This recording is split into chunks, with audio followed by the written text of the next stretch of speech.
the chambers. I will be chairing the meeting remotely today.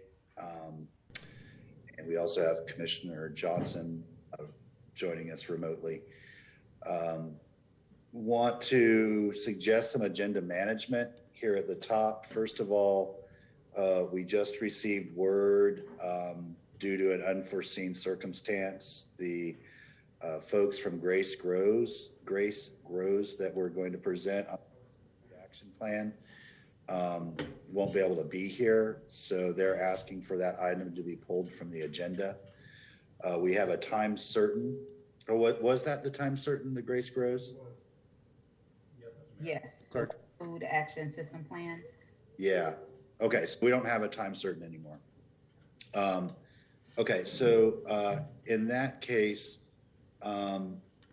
we have one board presentation, the Pension Review Committee, that has a short presentation and also has an obligation a little bit later on in the meeting, and was asking if they could go first. And I was also going to suggest that the Community Resource Guide group go second, because they have a relatively short presentation. You saw the meat of it the other night.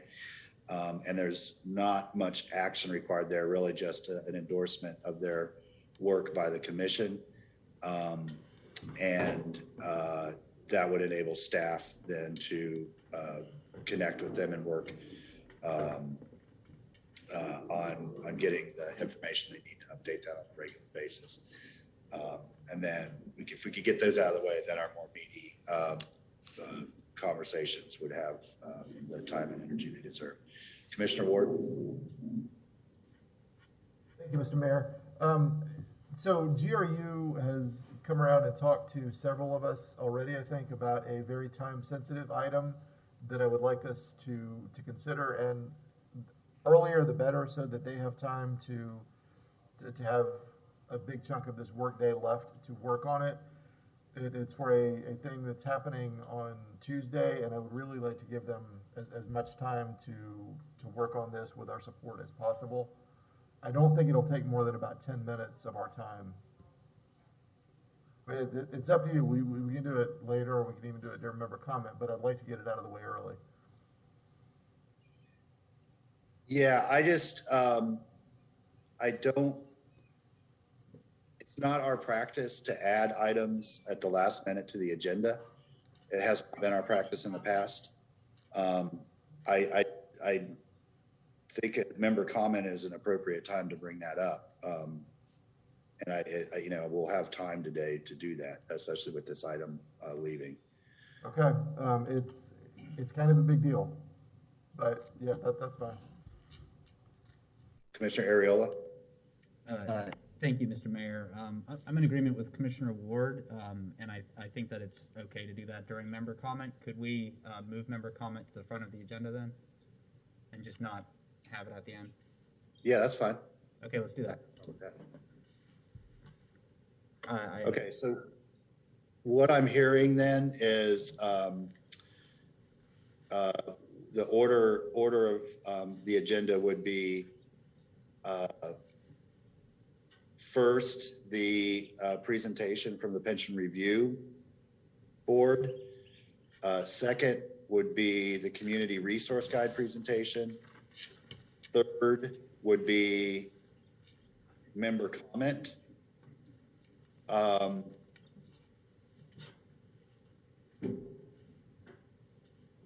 And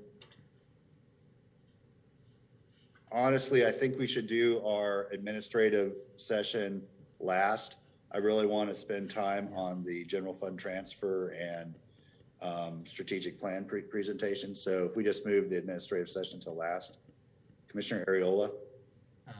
Yes, Mr. Mayor, I agree. Commissioner Simmons also hit the light here. I didn't know if she wanted to jump in. Yeah, okay, you don't have a computer, Commissioner Simmons, I assume. So Mayor Pro Tem, if you'd let me know, whoever can't raise their hand virtually, try to get them in the order that they appear. Commissioner Simmons? Beyond these. Yes, Mayor, I'm trying to follow along with what you all are talking about. So, number two, what agenda item number are you referencing moving? If you can reference everything by the agenda number, that would help me out. In the order in which you wanted. One would be 200718. Two Okay, would be 201007. okay, Three, member comment.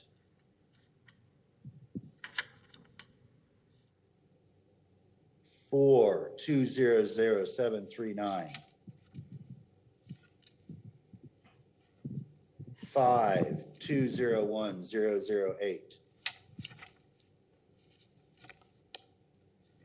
Six, 200989. And remove 180257. thank you, Mayor.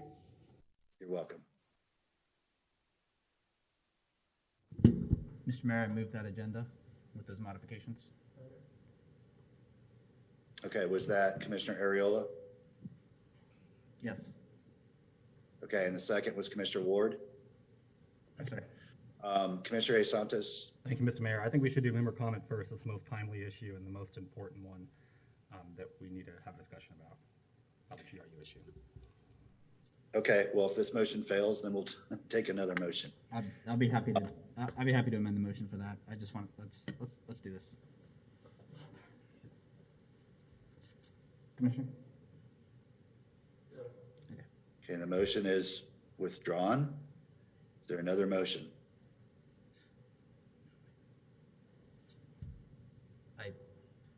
I offer to amend the motion with Commissioner Ward to put member comment. Oh, amendment. Okay, Yeah. I apologize. I can't hear y'all very well. Sorry, I'll try to so I can hear better. Okay, Larry, is there any public comment on the motion? We have one comment, Mayor, just on the adoption of the agenda from Nathan Scott. Nathan. Thank you, Larry. Good afternoon, Mayor, Commissioners, Nathan Scott. So with respect to the adoption of the agenda, I have several concerns. First of which would have been the grace item. There was no backup attached to the presentation. I was going to ask that be pulled. Apparently they can't attend, so that makes it moot. But again, if we're going to discuss items, the public should be entitled, particularly in your virtual environment, to have backup posted in a timely manner. Secondly, I want to speak to the Commission's tremendous sense of entitlement in moving member comment first. Noticeably absent from this agenda, despite repeated requests and despite numerous instances of past history, is public comment, Commissioners. If you take a note of the September 12th, 2019 General Policy Committee agenda, that's just one example where you see public comment. It is noticeably absent in your totalitarian government that you run in the COVID pandemic. You don't have public comment because you don't want to hear from the public on these important issues facing the city. So I think that we need to add public comment back. It's ironic that you can put member comment at the front of the line. You don't want to hear from your constituents and the public because you probably don't want to listen to the things we have to say. There's a very important item that should be given the Commission's entire attention at this meeting, which is the general fund transfer issue and the $26 million that your malfeasance and negligence of the City Commission has cost GRU customers as a result of the debt downgrades. GRU remains at risk of further debt downgrade. But you guys keep kicking the decision off, saying you don't have information. You have all the information you need to meet. What you have is a spending addiction with taxpayer money that you need to address before it causes additional harm to the utility. So I think the Commission should get its priorities in order, and specifically, given the lack of transparency of the Commission and your unwillingness to post emails, it's amazing that the one email that Commissioner Ward posted deals with a vanity-driven issue of his headshot at taxpayer expense. That's just another example of where your priorities are mismanaged. You're so worried about your self-image and promoting yourselves, and you're failing to address critical issues facing city government. Thank you. No additional speakers, Mayor. Madam Clerk, roll call vote. Commissioner Johnson, Aye. Commissioner Sacco, Aye. Commissioner Hayes Santos, Aye. Commissioner Simmons, Aye. Commissioner Ariola, Aye. Commissioner Ward, Aye. and Mayor Poe. Aye, that motion passes unanimously. Next item, please. Our next item is the approval of minutes from the General Policy Committee meeting of March 25th, 2021. Are there any additions, corrections, or is there a motion to approve the minutes?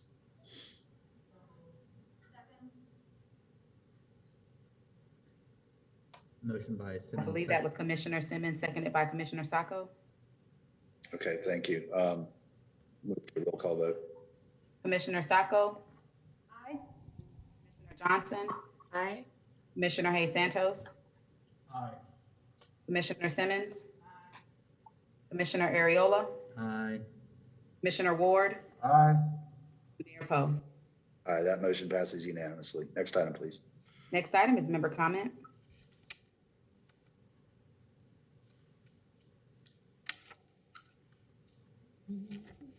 Do any members have any comment? Commissioner Ward? Thank you, Mr. Mayor. So many of us, I believe, have spoken with Mr. Cunningham from GRU regarding an issue rising from the St. Johns River Water Management District, in which they are requesting, or they have laid out a plan in which we would have to spend, we would lose about 10% of our water capacity, and have to pay about $5 million in the upcoming year's budget, or something very much like that.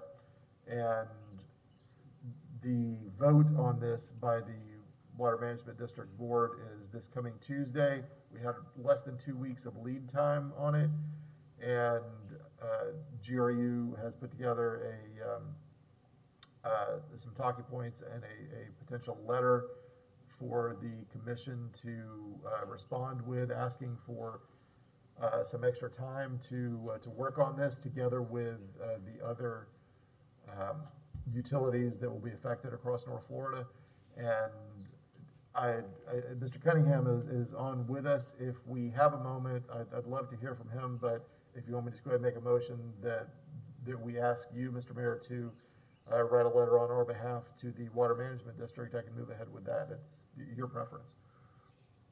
Yeah, I'd like to hear from Mr. Cunningham. Go ahead, Mr. Cunningham. Yes, Mr. Mayor, Commissioners. So as you know, the Water Management District, we get consumptive use permits from the Water Management District. We currently have a consumptive use permit of up to 30 million gallons per day through the year 2034. The Water Management District has the authority to open those permits if there is significant harm to any water bodies, if they deem significant harm to water bodies. That is done through what's called MFLs, or minimum flows and levels. So on Tuesday, as Commissioner Ward referenced, we've just learned this in the last week. They are taking a new minimum flow and level and recovery strategy to their governing board. That's Tuesday, April 13th, and for the Keystone Heights lakes. And so that is Lake Brooklyn and Lake Geneva.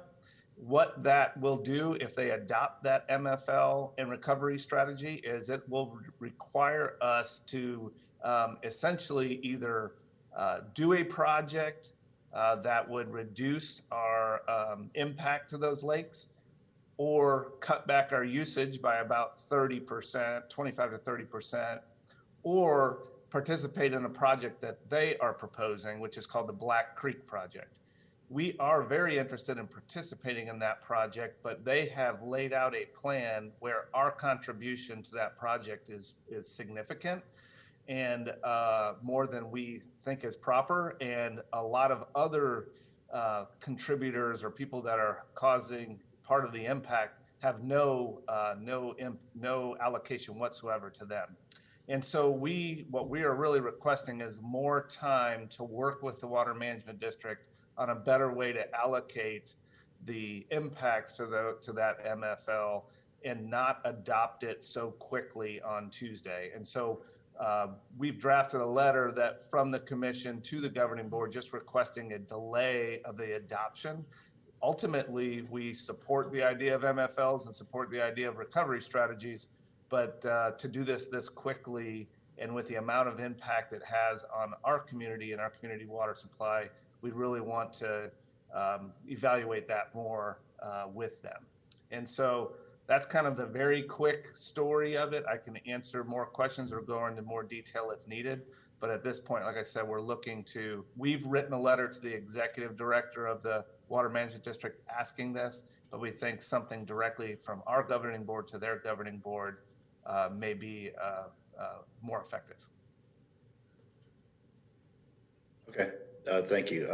Commissioner Ward, anything else? Mr. Mayor, I would just move the commission authorize you to write a letter on our behalf to the governing board of the St. Johns River Water Management District in this regard. Second. Okay, the motion was by Commissioner Ward, I believe seconded by Commissioner Hayes Santos. Is that right? Yes, sir. Okay. Larry, public comment on the motion? Yes, sir. Just one speaker at this time. Nathan Scott has 3 minutes. Nathan. Yes, thank you, Larry, Mayor, Commissioner, and Scott again. So I do want to generally support the motion. It's important to address the concern. Again, if they're engaging in rulemaking or changing policy, certainly, hearing from the stakeholders and affected parties is paramount in terms of due process, which, I think should be addressed. Not taking a position on the issues. Certainly, I think that the city should have the opportunity to be heard as opposed to you on the matter. So, thank you. No other speakers, sir. Okay, Madam Clerk, could you move to a vote? Commissioner Ward? Aye. Commissioner Ariola? Aye. Commissioner Simmons? Aye. Commissioner Hayes Santos? Aye.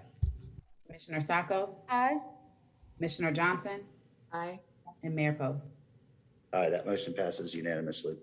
Is there any other general commission comment?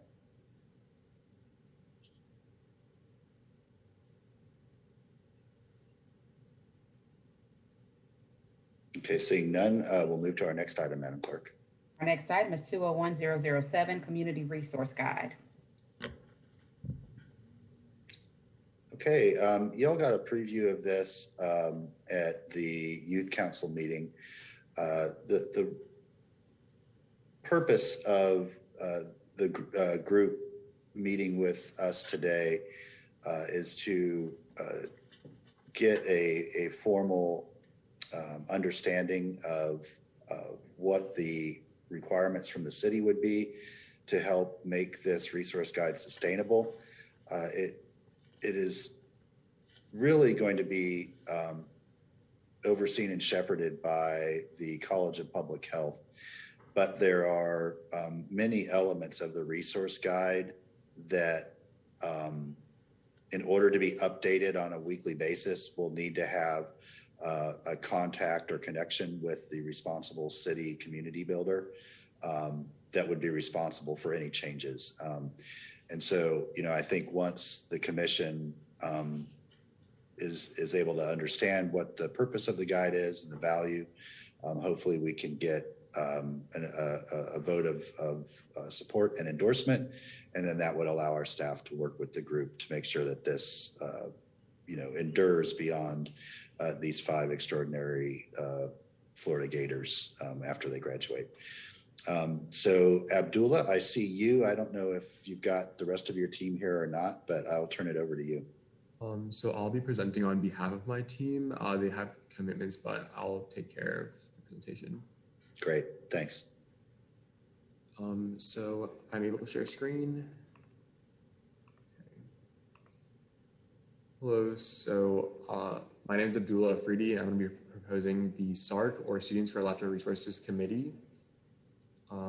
These are the co-founders of Contra COVID Gainesville, which is an organization started in response to the pandemic in Gainesville. So we're all University of Florida students, and I'll tell you a little bit more about what exactly Contra COVID Gainesville is and how it relates to all of this. So this is just an overview. I'm going to tell you first about Contra COVID Gainesville, the transition to the SARC, our planning, and then timeline is optional. And then finally, I'll go to role of the city of Gainesville. So Contra COVID Gainesville is a national nonprofit founded by Harvard medical students that aims to ensure that the impacts of COVID are not as severe as it could be. So, and some of the ways that they do that are creating resource guides, meaning that they'll take the available knowledge that's out there in the community and they'll consolidate it all into like one resource guide and then pass that on to the community. And this resource guide will be translated. It'll be tailored to people who are not like as literate, and visual aids will be created. So it's just easier to understand. And in addition to making resource guides, we also do things like research where we meet with community informants and talk about the struggles faced by underserved populations. And then finally, we communicate through social media, not only through our resource guides, but through smaller social media outlets that just pass on more information about how to stay safe with respect to the pandemic. These are some of our statistics since April 2020. We have translated it into 4 languages. We have, at this point, this is an old presentation. This is probably over 1,000 clicks now. And we also have a lot of engagement from students. So there's a mutual benefit, not only to the community, but to students. We've been published in the Gainesville Sun a few times, talking about just our resource guide and the benefits to Gainesville. So now I want to tell you about the transition from the Contra COVID to SARC. So COVID, with the implementation of vaccines, while we can't really forget it, but we're moving away from just COVID. So we decided to use the manpower that we've created to address COVID in order to just tackle a lot of other public health issues. And that's why we wanted to call it the SARC and remove COVID from our name. And we want to work with the city and the University of Florida College of Public Health and Health Professions and the city of Gainesville in order to further our mission and tailor our resource development. And I think it'd be easier with the help of the city.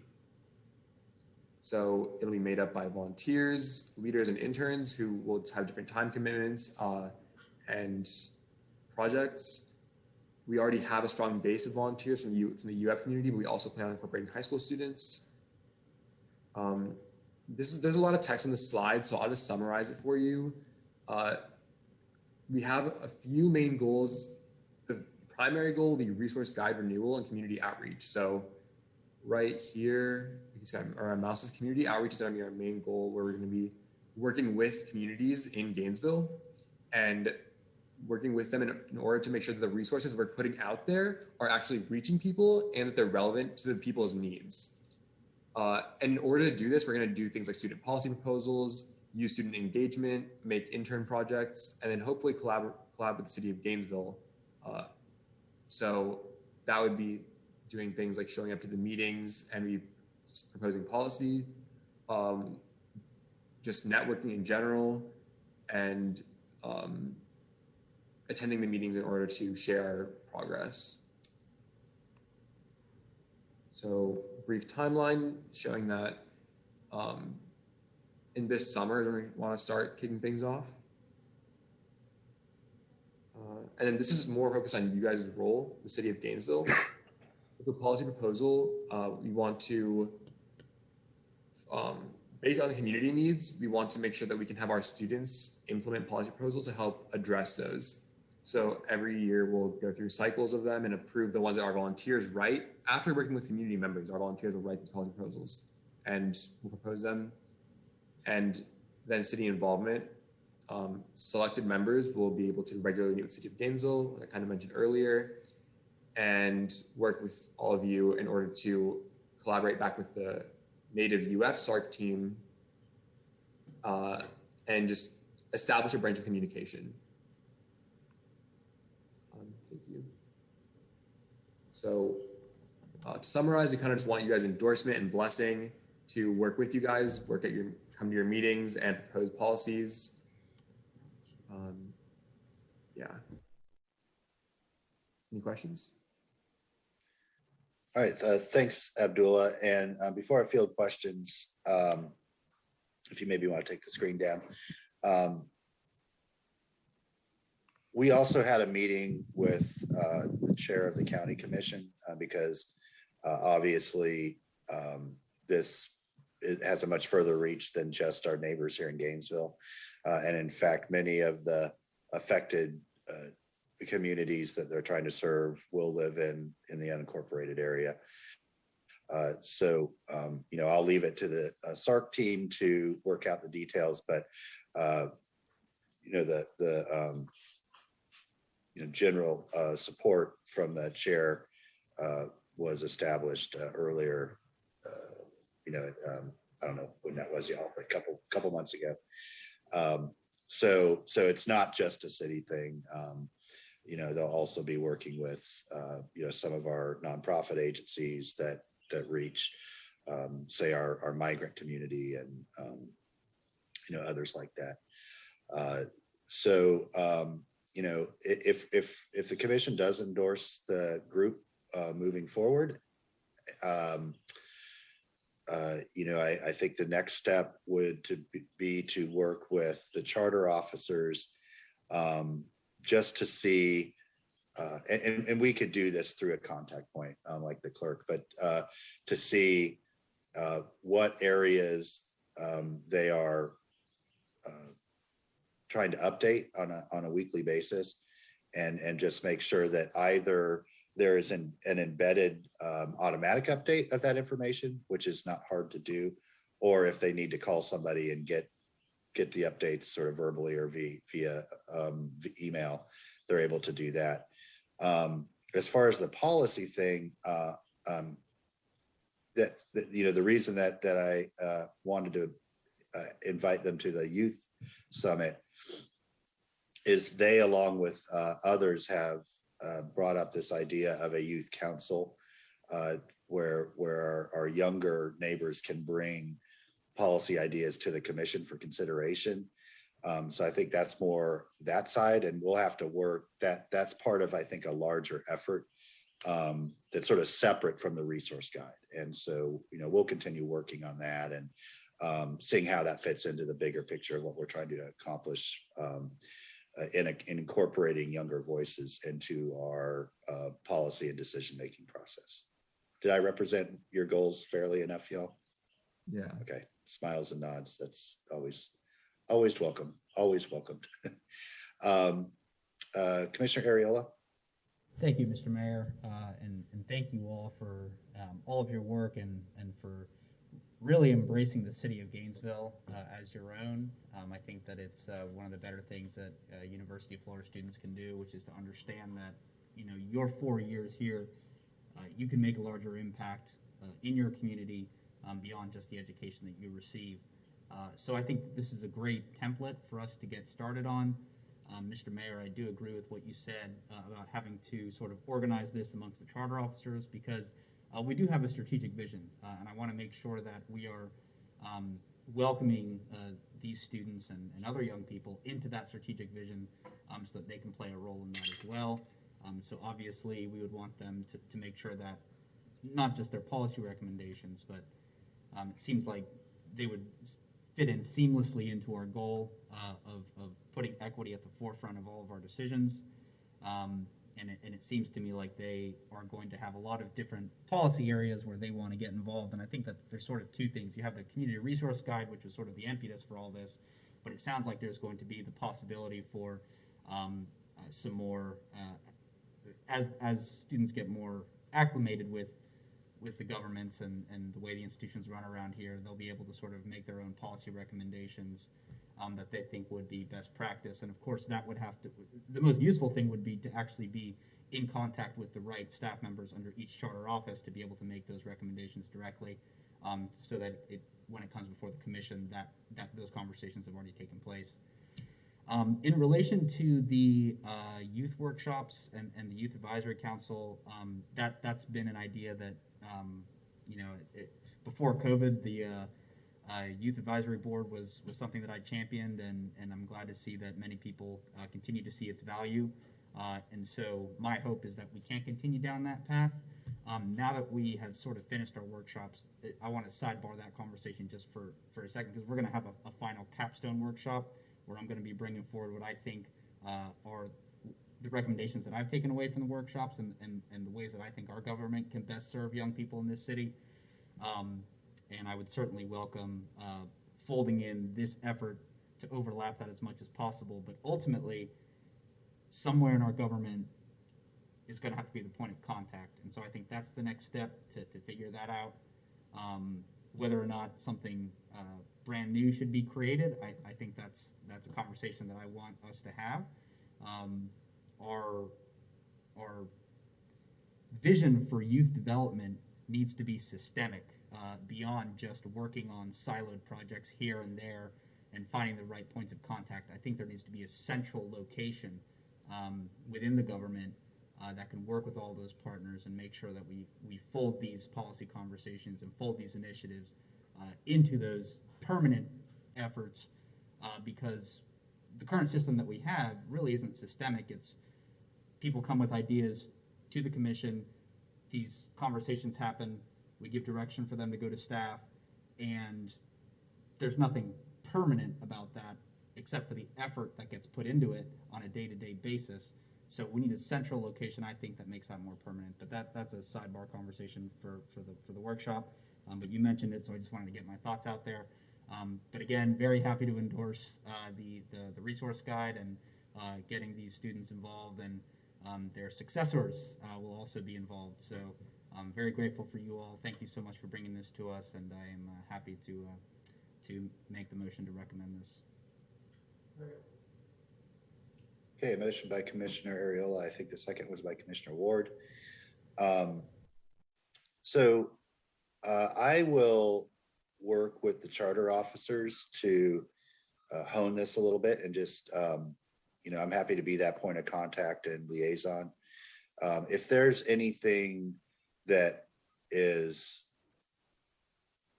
beyond, the sort of normal scope and functioning of what we're doing, I'll make sure to bring it back to the commission.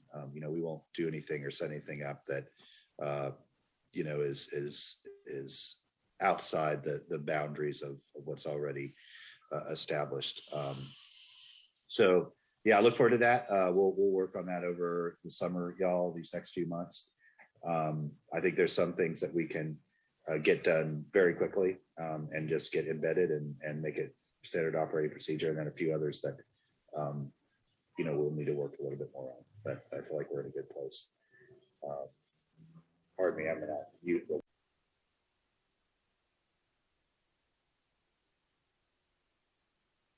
Giant GRU truck driving by my front window. Okay, so with that, let's go to public comment. Mayor, no comments on this item. Okay, Madam Clerk, roll call vote. Mr. Mayor, we've got someone here in the chamber. Oh, I'm sorry. Thank you, Commissioner. Kali? He's supposed to know that, right? I am just wanting to encourage you all how important this effort is. Not only can the work of these students help to feed into the work of 211 information and referral, it's a very powerful free update service for them, but what it does for the young people. My initial inroad into civic activity was at a very special high school in Detroit called Cass Tech, where my 11th grade civics teacher sent me and my girlfriend and future wife out to create a resource guide for the entire northeast quadrant of Detroit. This is an area of about 600,000 citizens, and it turned out that work was uniquely suited to young folks because the agency people were very inclined to open up when a young person showed up. So we created a resource guide for that quadrant of the city in a couple months of after-school work. So it's not a hard thing to do, but it takes focus and energy, but it's also an on-ramp for young folks. I tell students all the time, the level of civic activity you get to by the time you're halfway through college is probably going to be the most you'll ever do throughout your working life until maybe you retire, maybe you'll get more involved. So it's very important to get them involved now. Thank you, Mr. Blount. Anybody else in the chamber? That's it, Mr. Mayor. Okay, thank you. Thanks for your help on that. Okay, Madam Clerk, we'll then move to a vote. Commissioner Johnson, Aye. Commissioner Sacco, Aye. Commissioner Hayes Santos, Aye. Commissioner Ward, Commissioner Ariola, Aye. Commissioner Simmons, Aye. and Mayor Poe. All right, that motion passes unanimously. Congratulations, Contra COVID team. I can't wait to start working with you on next steps. I'm really proud of y'all. Thanks. Our community's thankful as well. Okay, Madam Clerk, next item, please. Okay, our next item, I actually called this out of order, is our advisory board and committee annual reports from BPAP. It's actually the Bicycle Pedestrian Advisory Board. Oh, okay. I'm sorry for. Okay. I thought the backup was for. Yeah, it was for something different. Okay. Anyway, BPAB, we love you. We're glad you're with us today. Tell us what you've been up to. Oh, hello. I'm just gonna, I guess I'm not, oh, no, I'm hitting the wrong button. Let's see here. Okay. So.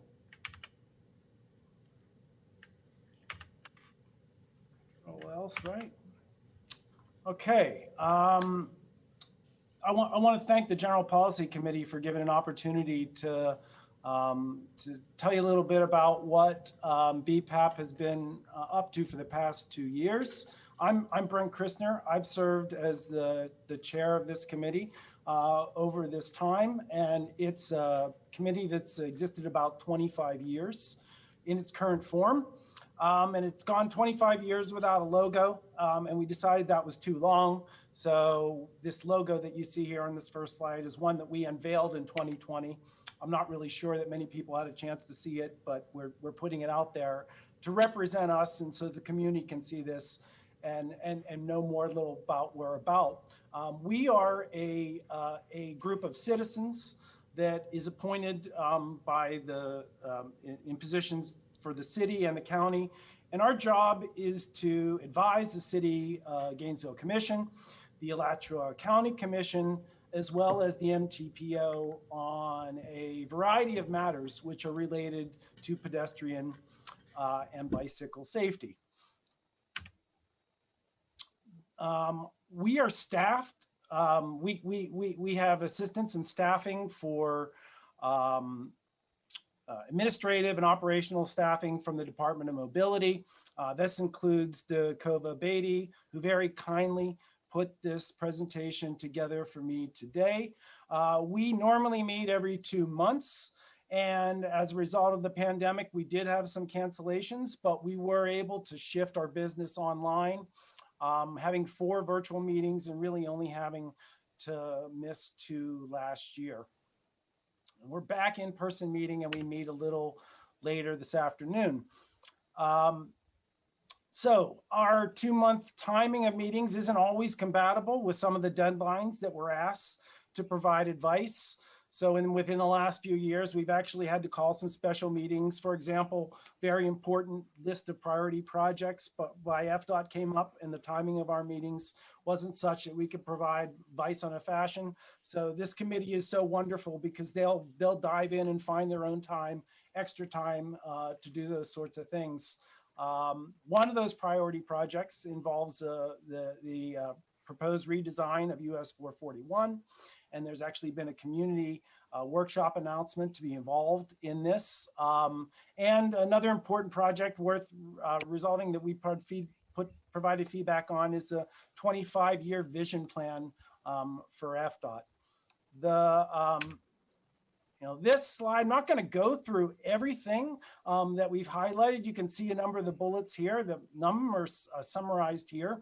But one of the things I do want to point out too, that we've really put a lot of time into thinking about is speed. And in particular, we've paid a lot of attention to a very recent report that's come out from the National Academies that provides recommendations. We've we've discussed internally a lot of that, and we've really struggled with how we can take action on that in our own community, just considering within the last 2 years the number of tragedies that have occurred for pedestrians and bicyclists in our own community. One of the main efforts that we're using is in promotion of the Vision Zero action plan.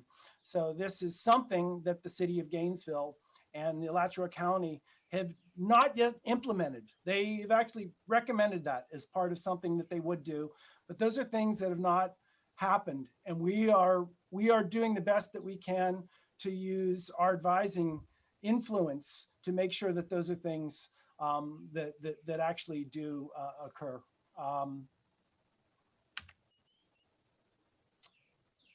Part of our duties are to advise the MTPO on all matters concerning both planning, implementation, and maintenance and policies. And this just shows a number of those activities that we advise the MTPO on over the last few years. So what are our goals for the next few years? Well, I mentioned that we do have a new logo, and that's something that we are planning to put on swag and distribute in some events that we have scheduled. I'll talk about some of those in just a moment. We have a small budget that allows us to do that kind of thing. We've also invested that budget in the past, at least, not so much last year, but in 2019, actually buying bike racks that can be placed in places where there are bikes, but no place to actually secure them.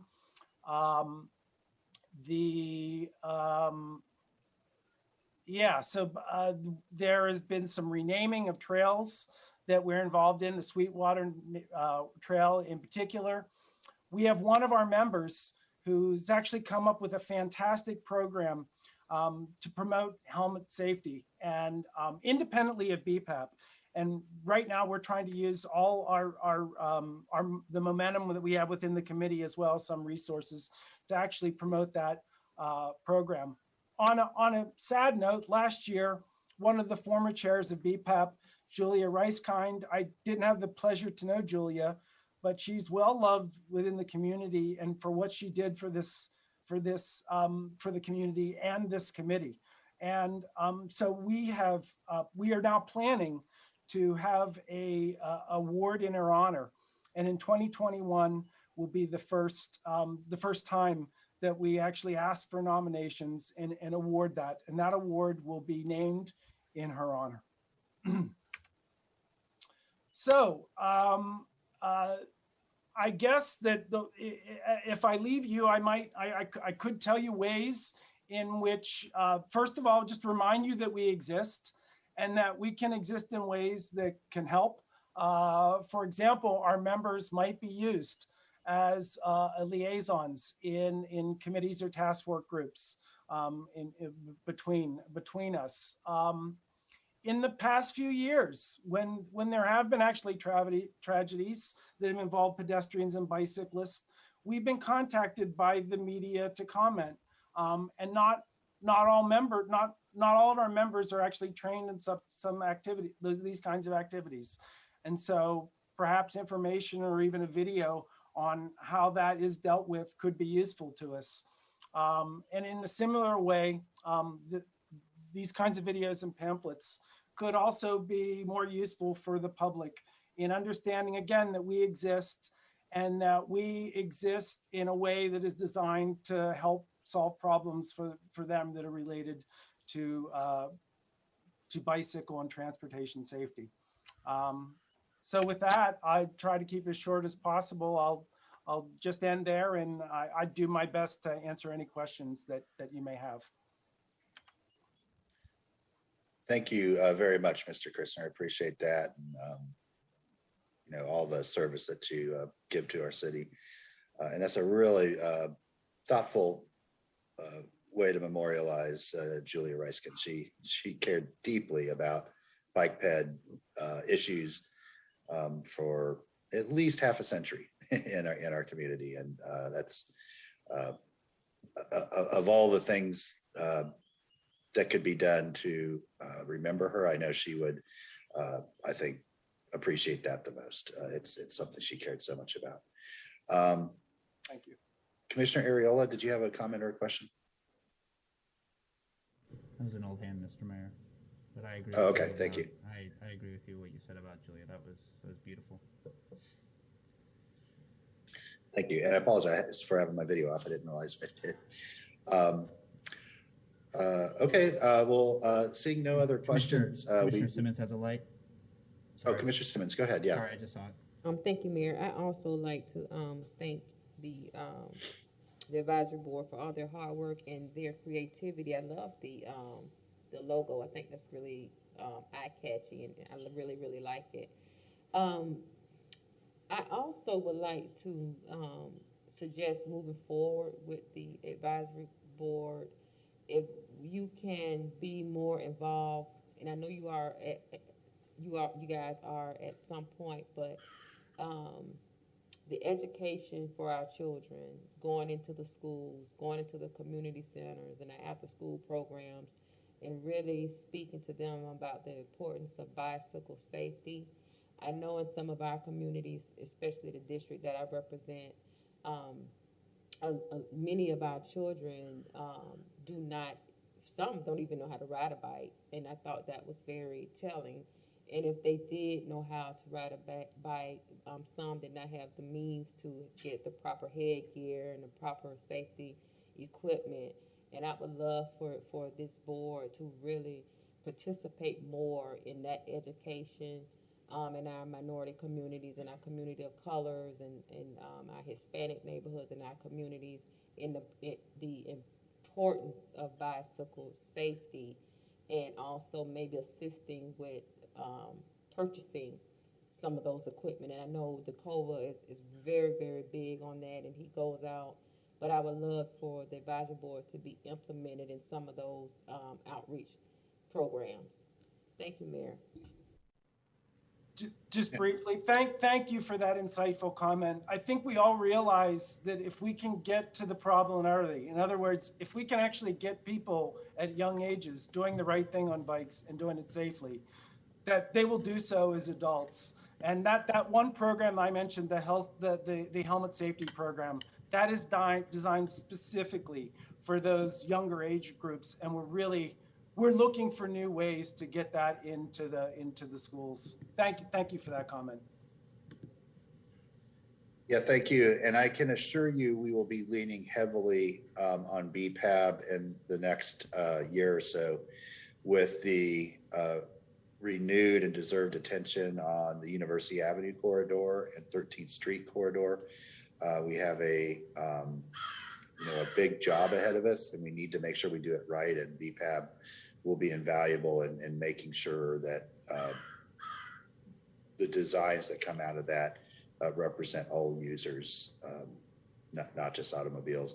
And I could also say the same for the 2nd Avenue and 4th Avenue corridors. Those are also on our sort of list of areas to make more bike and pedestrian friendly and just more accessible for all users. So that hopefully will be some exciting BPAB outside your regular functions. But please extend to the board our thanks and appreciation for all that you do, and just keep up the good work. Larry, did we have anybody from the public that wanted to comment on this item? We do, sir. We have a caller standing by, Alyssa Vaknin. I hope I said that right, Alyssa. You have 3 minutes when you're ready. Thank you so much for listening today. I am calling, and I understand that you're addressing the concerns of pedestrian and bicycle safety. However, my concern is that things are just not being done quickly enough.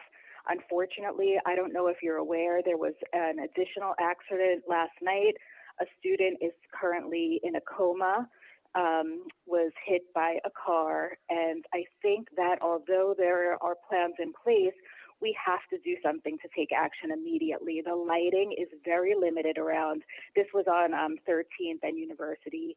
that whole area that I know has been spoken about before, but there have to be things that we can do sooner than in the 5-year plan. And it's a little discouraging. I don't mean to insult anyone, but to hear, logos taking precedence and that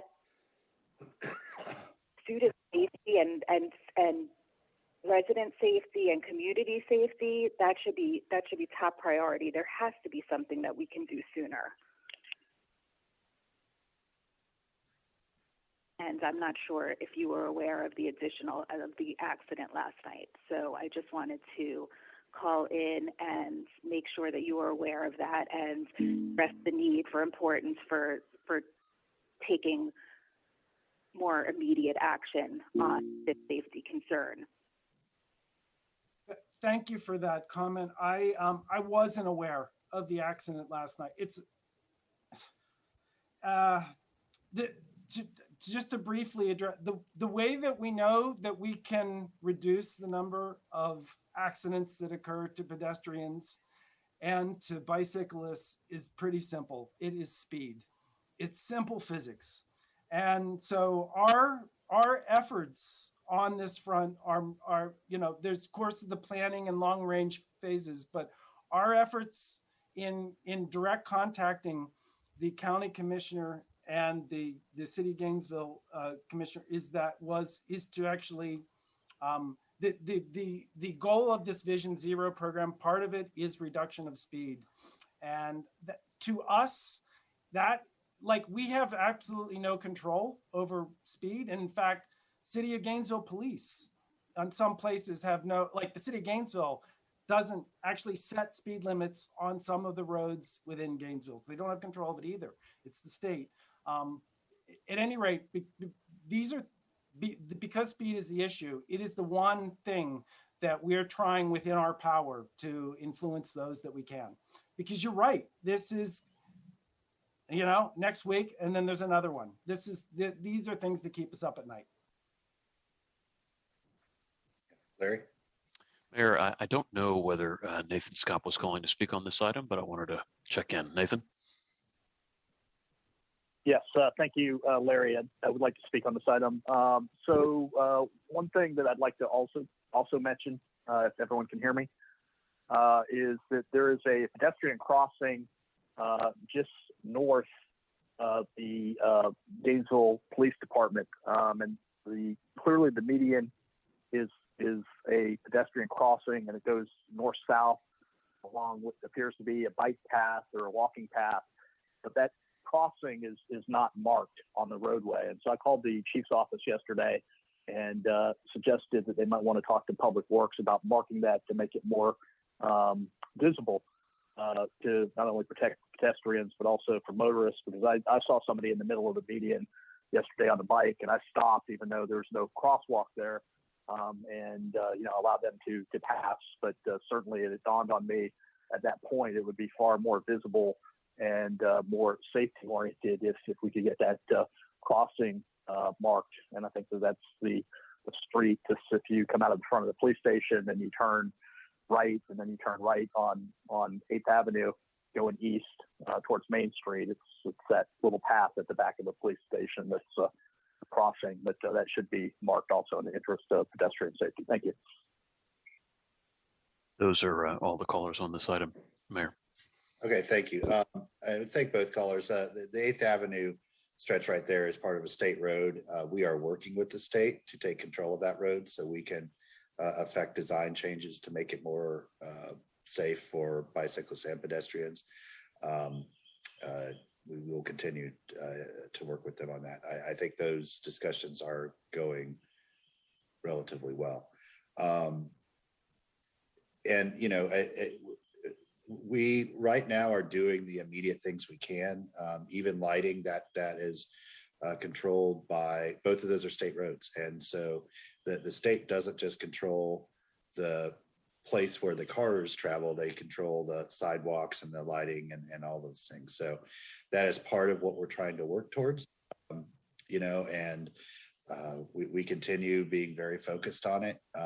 None of it is moving as quickly as we would like, but we remain very focused on our goal of making that corridor, as well as the other corridors in our city that tend to all be state roads. 13th Street, Williston Road, Waldo Road, 34th Street, Archer Road. All of those need safety improvements and enhancements, and that will continue to be our goal. All right. Mr. Christer, thanks for being with us again. Extend our thanks to the rest of the board, and we look forward to the continued work as we try to address some of these issues. All right, Madam Clerk, our next item, please. Our next item is item 200739, General Fund Transfer, with the recommendation that you all hear a presentation from the staff and take any action deemed appropriate. So, excuse me. Okay. So I first of all want to thank everyone for the quick turnaround on this. We asked you to bring it back as soon as you had that additional data, and you did so. I think today we should be able to get to a place where we can give direction to our budget leaders, so they know how to start preparing their budget for us to discuss in May. So I'm just looking at backup. It looks like general government and GRU both have an updated presentation. So let's just take general government first. I think they contain a lot of similar information, just maybe slightly different perspectives on it. So we'll start with general government and answer any questions, and then we'll go to GRU and ask any questions, and then we'll have a deliberation by the commission. Yeah, Mayor, maybe just for expediency purposes, I'm fine with just using the GRU presentation. There's only one slide in their presentation I would like to make an editorial comment on, and that way we don't have to do two presentations on there. Just yeah, like I said, it's pretty much the same data. Yeah, so as long as I can just interject at that one point, I'm fine. Okay, I see what you're asking. Okay, so then let me turn it over. I don't know. I see you, Ms. Rasnick. I don't know if Mr. Bolarski wanted to introduce anything or just start with Ms. Rasnick. I'll introduce Ms. Rasnick. Okay. All right, Ms. Rasnick, well, welcome. And yep, we have the presentation. Very good.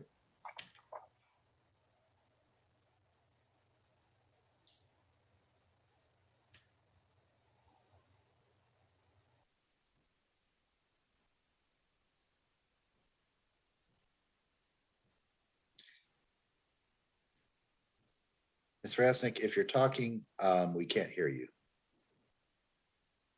That's helpful. Thank you, Mr. Mayor. All right, very good. Thank you. So, Mr. Mayor and Commissioners, Claudia Rasnick, GRU. The presentation itself is relatively short, but there's a tremendous amount of information both in the slides that we will cover and in the appendix. I will begin with a macro level view of the GFT as it relates to base rate increases, as well as provide commission requests for bill impacts and property tax impacts. GRU, the general manager, worked with the Office of Equity and Inclusion, and they have provided a comment related to the equity lens that's also included in this presentation. So this is a GRU dilemma confronting all of us. Organic revenues are generally flat, while expenses continue to increase every year. Non-labor costs increase every year, labor costs increase every year, and debt service payments increase every year. This is not a recent phenomenon, yet has been occurring for many years so far. Currently, GRU's available profit for fiscal year 22 is 27 million, yet the general fund transfer is currently scheduled at 38 million. Even a decrease to 36 million still creates a divide. So in order to fully fund the gap, GRU requires a significant rate increase. This in and of itself may trigger a downgrade, as the high GFT has been a concern of rating agencies for many years now. Also of concern to the rating agencies is GRU's high leverage. So this is kind of a snapshot of commission level decisions. You can see at the 36 million, which was the amount that was recommended from the consultant, GRU is looking at 7% to essentially cover all the costs. The 27 million, which is in the second option, is at 2%. I'd like to point out with the 7%, it's funding the CIS project at AMI with UPIF dollars. It stabilizes GRU's cash reserves.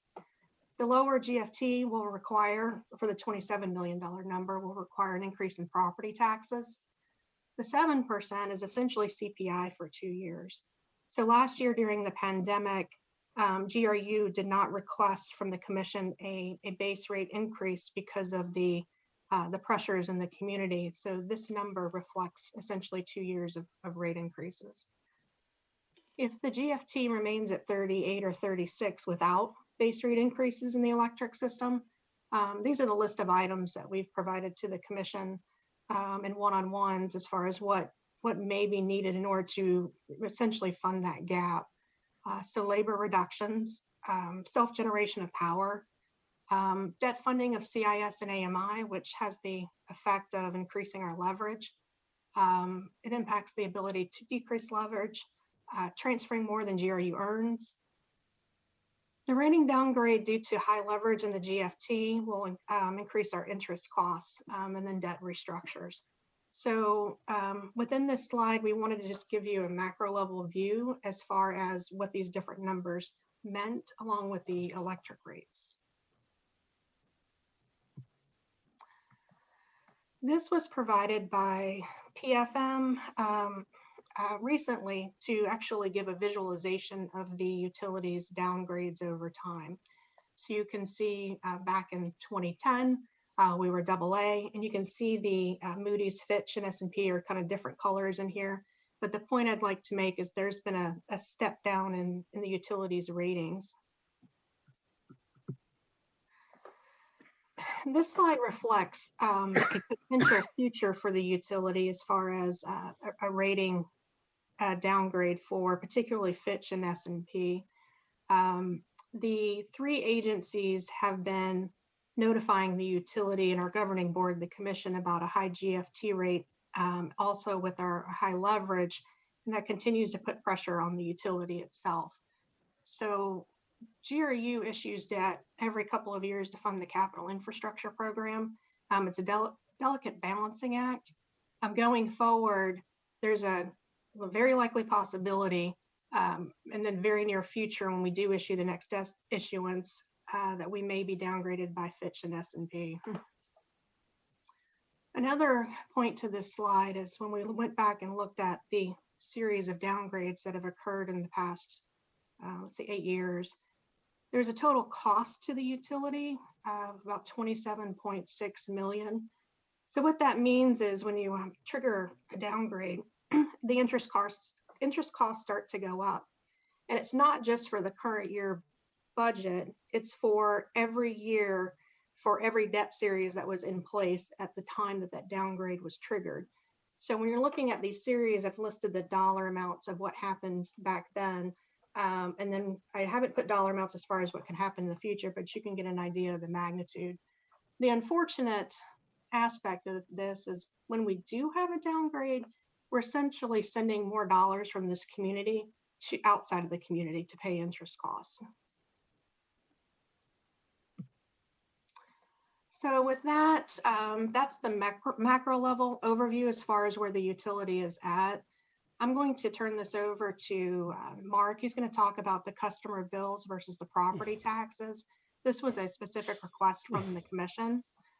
So with that, I'll turn it over to Mark, and I believe Ed has a slide in here as well. Yeah, Mr. Mayor, we did an analysis on the comparative impact of replacing $11 million in GFT through utility rates or property tax. And we did it based on the 11 properties that were selected for review by general government, which you see in their presentation as well. First off, I mean, there's obviously trade-offs for both approaches. Some of the advantages to increasing utility rates are First, you're expanding the base of people who are going to share in the burden of making the payment because you're allocating a portion of that cost to properties that are inside GRU's service area but outside the corporate city limits.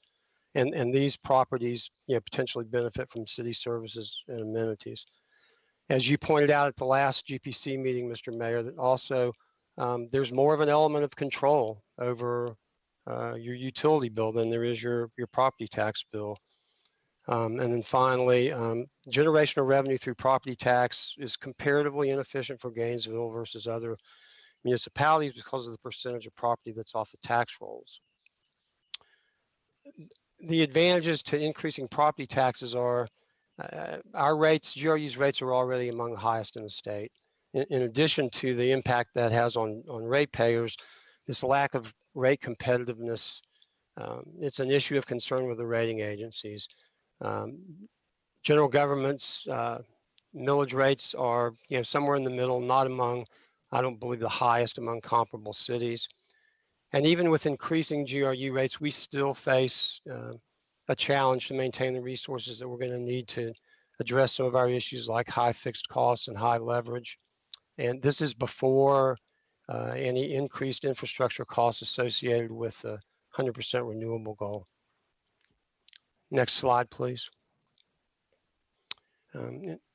As I said, general government selected 11 properties to compare that impact of replacing $11 million in GFT through utility rates or millage rates. And the details of our analysis are on the next page, but what it shows in summary is that lower taxable value homes showed utility bill costs 3 to 4 times higher than property tax bills.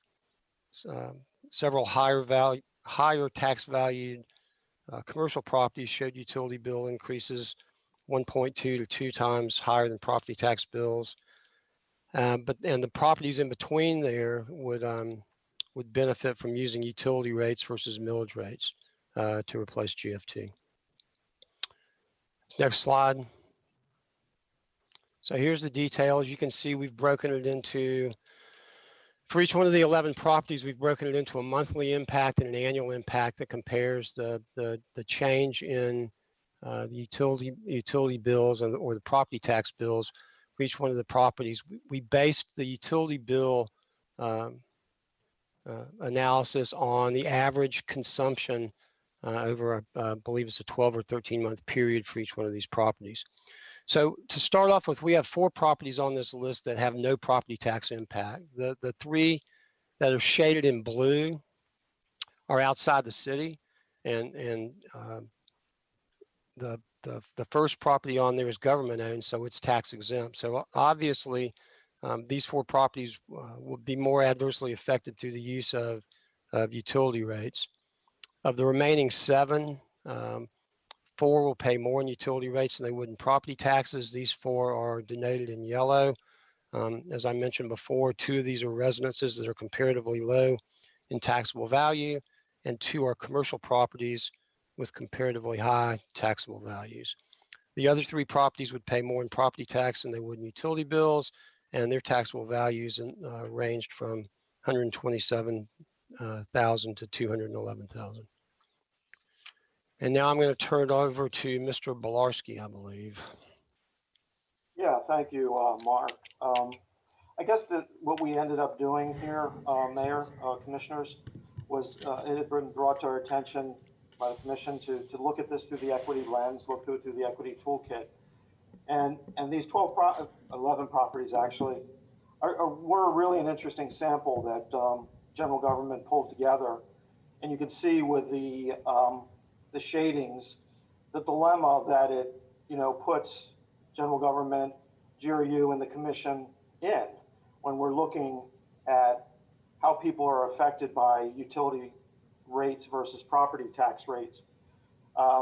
In 2 of the particular residences, you can see that there's a very low value to the homes, somewhere under $100,000.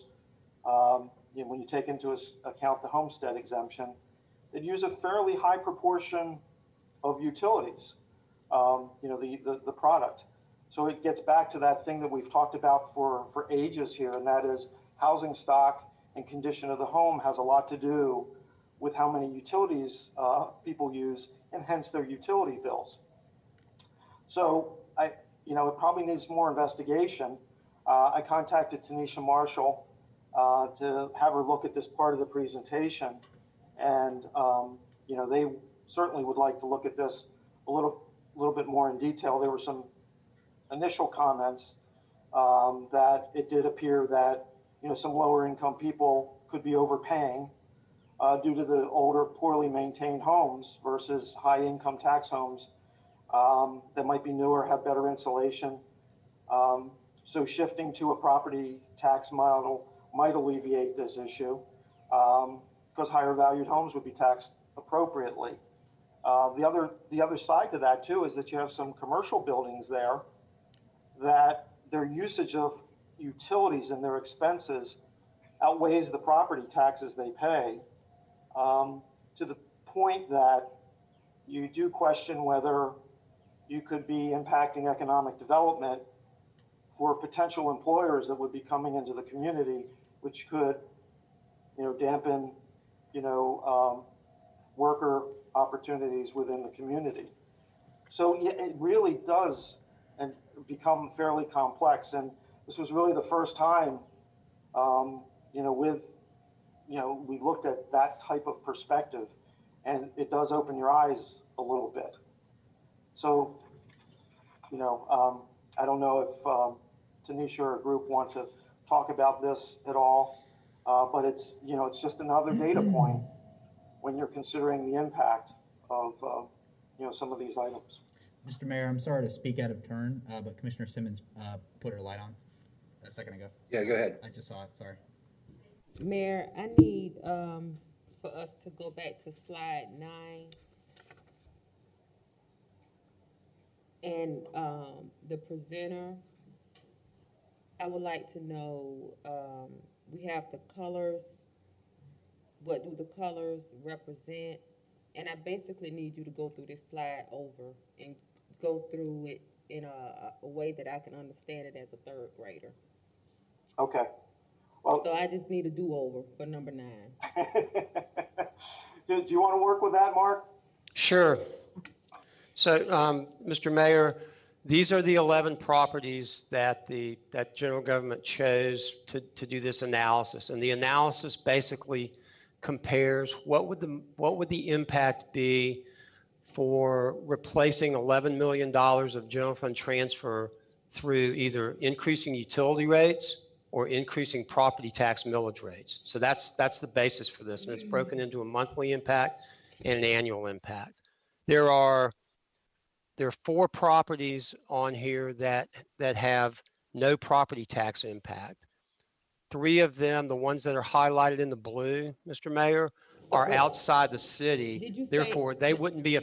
Let me interrupt real quick. Did you say no or low? L-O-W or no? N-O? They would have no impact from a change in the city property tax millage rate because they were located outside the city. So if we were to increase the millage rate, the city would increase their millage rate, their property tax bill would not go up. And are we speaking all residential or commercial? There's 2 residences and 1 commercial property. Property 4 and property 8 are residences that are outside the city, and property 10 is a commercial property that's outside the city. So those. Yeah, Mark, if I can just jump in. So property 9 and 10 are both CVS stores. We chose those to give a good comparison between the same use on property. So same approximate value, same theoretically utility type use.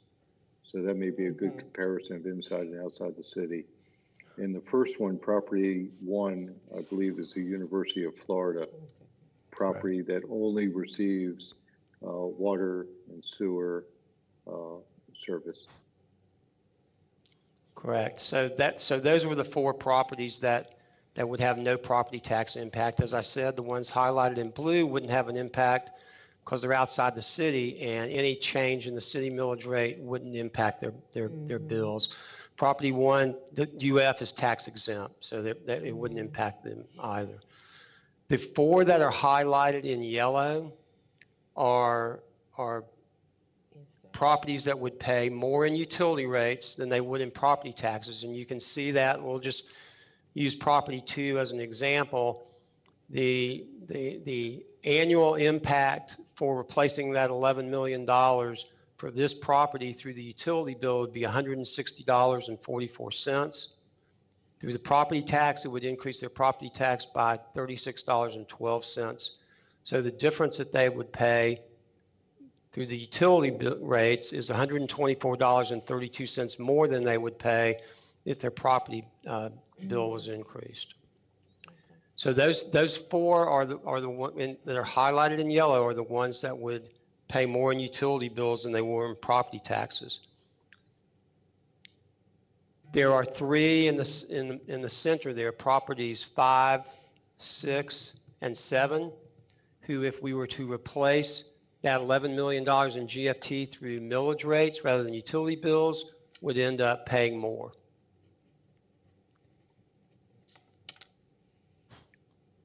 And I will say, Mark, that that's probably what most of us think of, is those three in the middle.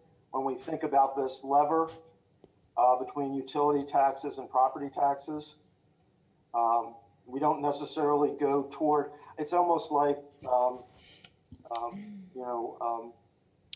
being several standard deviations away from the mean.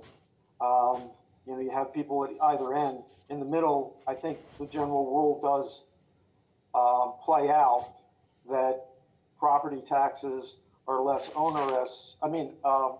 Utility taxes are less onerous because they are over a larger base. It's shared by a bigger pool, and it's at the tips of those the bell curve where it becomes a little bit more problematic. And in my mind, the ends of the bell curve are the lower income, more disenfranchised, or the higher end manufacturing commercial users, as you can see in property 11. And just for reference point, property 11 is the Walmart off of Waldo. I just want to give some context to the type of use we looked at. And I have a question. So we're comparing the taxable value of the properties. Are we not looking at the usage such as the kilowatt? Is that being taken into consideration as we compare this? Yes, it is, Mr. Mayor. If you'll note, let's just look at property two, the residence. You can see in the box it says the average consumption is over the 13-month time slice that general government selected. The average consumption for that utility consumption for that property was 1,475 kilowatt hours, 3 kgals of water, and 3 kgals of wastewater. We utilize the average consumption against the rate matrix that we showed you in the last General Policy Committee meeting to come up with that utility bill. So yes, Mr. Mayor, what we did was we took the average consumption for the period of time that general government chose to review. That's how we developed that number. This is Commissioner Simmons speaking, not Mr. Mayor. I apologize. I've been trained to speak through the That's chair. okay. I apologize. I don't think we look alike or sound alike, but that's okay.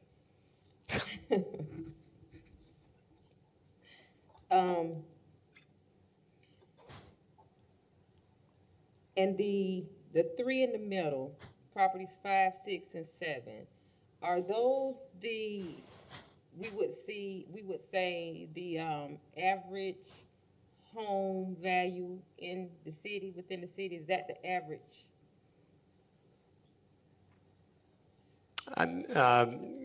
Commissioner, I'm not making any statements about the average taxable value in the city. And the reason I asked that question is because I'm looking at the affordability, how much the homes value.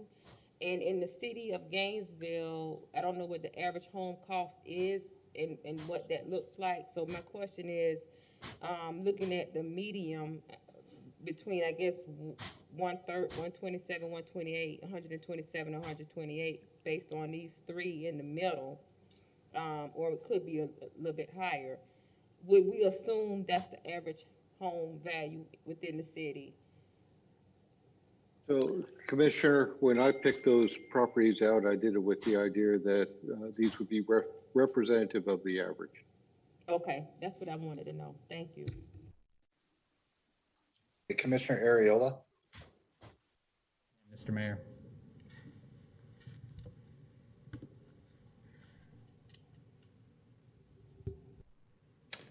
Commissioner Hayes Santos.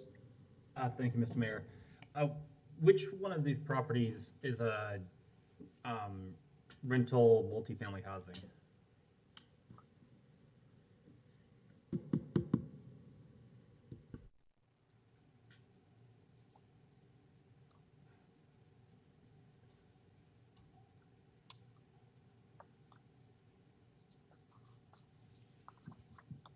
Commissioner, I'll just need a second because the GRU ones do not have specific addresses, so bear with me for a second.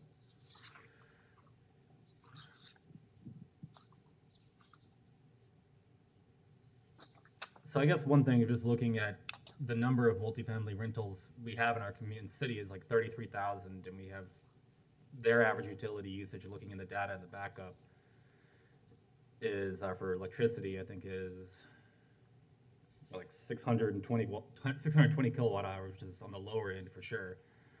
And then also, I think is an incorrect, to an extent, assumption that like the lower, while there are outliers, I think, of homes that are less taxable value and use more electricity. If you're looking at the data in the backup, maybe I'm reading this wrong, but on page 21, as the taxable value of the property is less, it uses less energy. As the taxable value goes up, it uses more energy.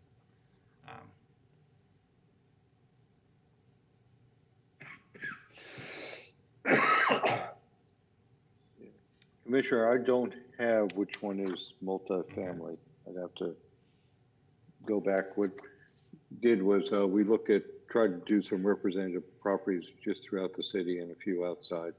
Okay, I mean, multifamily housing is the vast majority of our housing, or is the majority of housing we have in our community. It's also where majority of lower income individuals live in multifamily housing as well. Thank you, Mr. Mayor. Thank you. And this is just a sidebar, and then I'm gonna let our folks get back to the presentation. But property 2 that's our dilemma in this city. And that's, I know that we've nibbled around the edges with trying to support CWC and the LEAP program, but when you have a home with a taxable value of $25,000, so I'm assuming it's a $75,000 home, and it's using close to 1,500 kilowatt hours a month on average. So that means in the summer, they're using way more than that.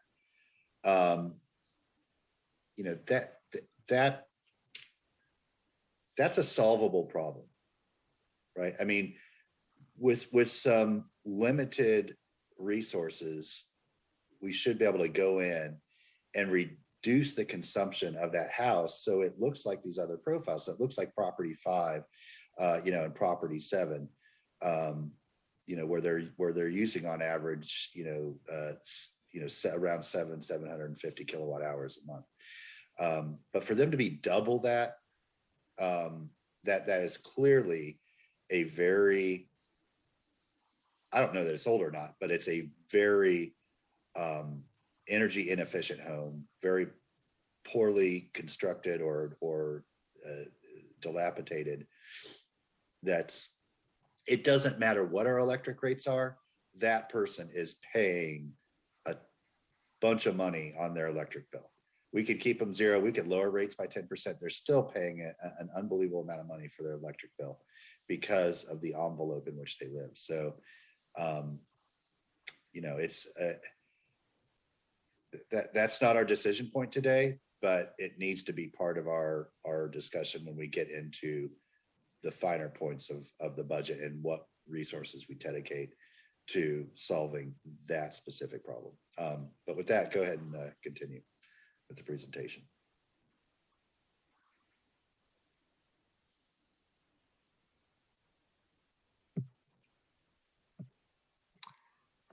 So we put together this slide to effectively show how important GRU operations are to the entire city. So these are scheduled from the approved budgets. So GRU, through its operations, just by its existence, obviously provides the GFT. There's also a utility tax that's applied as well, and you can see that change over time. We also pay for services that general government provides, like payroll functions and those sorts of things. So you can see this particular slide, reflects a significant portion of that. I believe that the general government presentation had something similar as well. Lee, you wanted to get in here? Yeah, this was going to be my editorial comment. So no dispute about the color blue and GFT. I do want to point out that the red, the utility tax that is levied by the city pursuant to Florida statute, would be levied on any utility provider, whether it was GRU or somebody else that was operating within the city. And in fact, where we do have some other utility providers in the city, they too pay the utility. They collect the utility tax. They don't pay it. They collect the utility tax on our behalf. The other part I want to just point out is the green reflects what GRU pays to general government, but it's not showing the net number because general government does buy services like IT, information system services from GRU. Plus, and this is something that I'm not sure everybody on the commission realizes, but the general government, based upon an agreement from the late 70s, early 80s, pays to Alachua County just under $1 million a year for streetlights and fire hydrants that are located outside the city. In exchange for that, GRU does not have to pull permits for operating within the right-of-way within Alachua, the unincorporated area of Alachua County. So there's I just wanted to make sure everybody understood that that green is not necessarily a true number on there. Nothing nefarious, but I think there's just some more that needs to go into that story.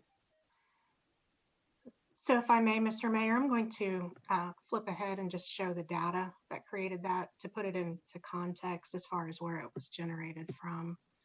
So this is the data. This is the approved budget for each year. And we've just tagged the items that are specifically related to GRU activities that are in the approved budget. Mr. Feldman is accurate. There are other activities that occur between general government and GRU, including IT services, billing for stormwater and refuse, plus public works. There's a tremendous amount of activity that occur between the two entities that aren't necessarily called out in the particular budget. Our point was GRU is an integral part of the revenues overall. So that's why we had included that slide in this related backup. So with that, we're back to the slide that we saw in the beginning. Does anybody have any questions? This concludes our presentation.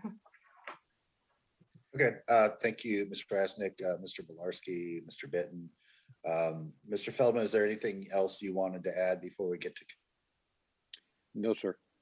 Okay. Paul, I believe you can pull the screen down.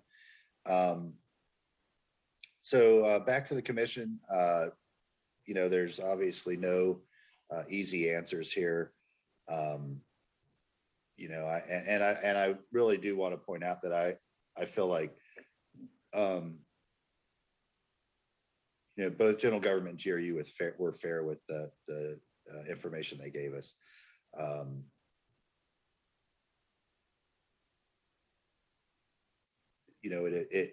It has always been the case that Well, GRU is a huge asset for Gainesville neighbors. No one disputes that. It also provides a very high value service to people that live outside the city of Gainesville. It provides a renewable energy source that other people in our county do not have access to. It provides a level of service, a quality of service that other residents in our county do not have access to. And all of that brings value, that value we export brings value back to our city neighbors. You know, and so the challenge that we will always have in having roughly 60% of our property off the tax rolls has been mitigated by our investment in GRU and its ability to provide high quality services to folks that not only live in the city, but live outside the city. And so it's our job in our fiduciary capacity and as the board that both approves the general government budget and the GRU budget to figure out where that balance, you know, and where that trade-off is in the best interest of our neighbors. And, you know, it's a tough decision every year. You know, it's having been through a lot of these budgets, this is not an exceptional situation to be in. It's not all of a sudden, wow. But, you know, I have two goals. I have one that we give direction to our budget folks so they know what the commission expects, so they can bring back a tentative budget to both of us. And two, to agree on some sort of GFT formula that can be in place for some time to come. So it is stable and predictable and makes sense. Because I think, you know, this every 2 or 3 years coming back and renegotiating is not in the best interest of anybody, including the people who pay for GRU services. And so, you know, I guess I'd frame that as an immediate short-term responsibility, and then keeping a good eye on how this in the long term will put both general government and GRU on the most sound footing possible. So with that, I'll go over to Commissioner Ariola. And Commissioner, just let me know if any lights are there that I'm missing, that I don't see hands up here, and I'll, and I or you can call on them. Happy to assist you, Mr. Mayor. And I'm largely in agreement with you. I think since I've been on the commission, the budget years have been difficult, but only because we've had to make some major decisions, particularly with our debt and our refinancing for the utility. So I think we're still getting through that sort of decision tree. What I want to focus my comments on is trying to get us to a place where the commission can give good direction to our budget staff. So, you know, for me, I think that the position that the utility is in right now is a lot better than it would have been if not for a lot of the decisions that we made leading us up to this point. And I think we have to continue to make those difficult decisions. And I think that the difficult decision we have to make this year is reducing the GFT, but by an amount that isn't going to place the austerity on the government to where we have to have unnecessary budget cuts. But I do think we have to make that tough decision this year. I'm going to start at the GFT figure of 27 million. That is a huge decrease from where it is currently. So that's where I'm starting. I think that the happy medium is somewhere in between, but I want to know, with that type of a decrease for general government, what is the impact on the property taxes on the total millage? Because the thing about millage, we talk about how we've got a middle of the road millage rate, but once you raise that, then you change that status quo for the foreseeable future, which I don't think that I'm prepared to make that decision. But I would like to see what the impact is there. Obviously, we're compensating for last year with no base rate increase. That was a decision that we made because we were in the thick of the pandemic and we didn't want to add any additional costs, so we wanted to shoulder that cost as the government. So we pushed that decision to this year, and so I think now we have to sort of live with that. And I don't want to see labor reductions. I don't want to see us having to use more debt or not address the fact that our leverage is facing a downgrade. And look, I've got no love lost for the debt rating agencies. I hope they don't take that personally. I know they aren't, in fact. But it's really, to me, a difficult position for us to be in, where if we don't have, if we as the governing board don't make that difficult decision this year, the additional cost of those debt downgrades are just going to make decisions more difficult in the future, and it's going to make it more difficult for us to continue to utilize different finances for each budget year. And so that's a concern of mine as well. So for me, yes.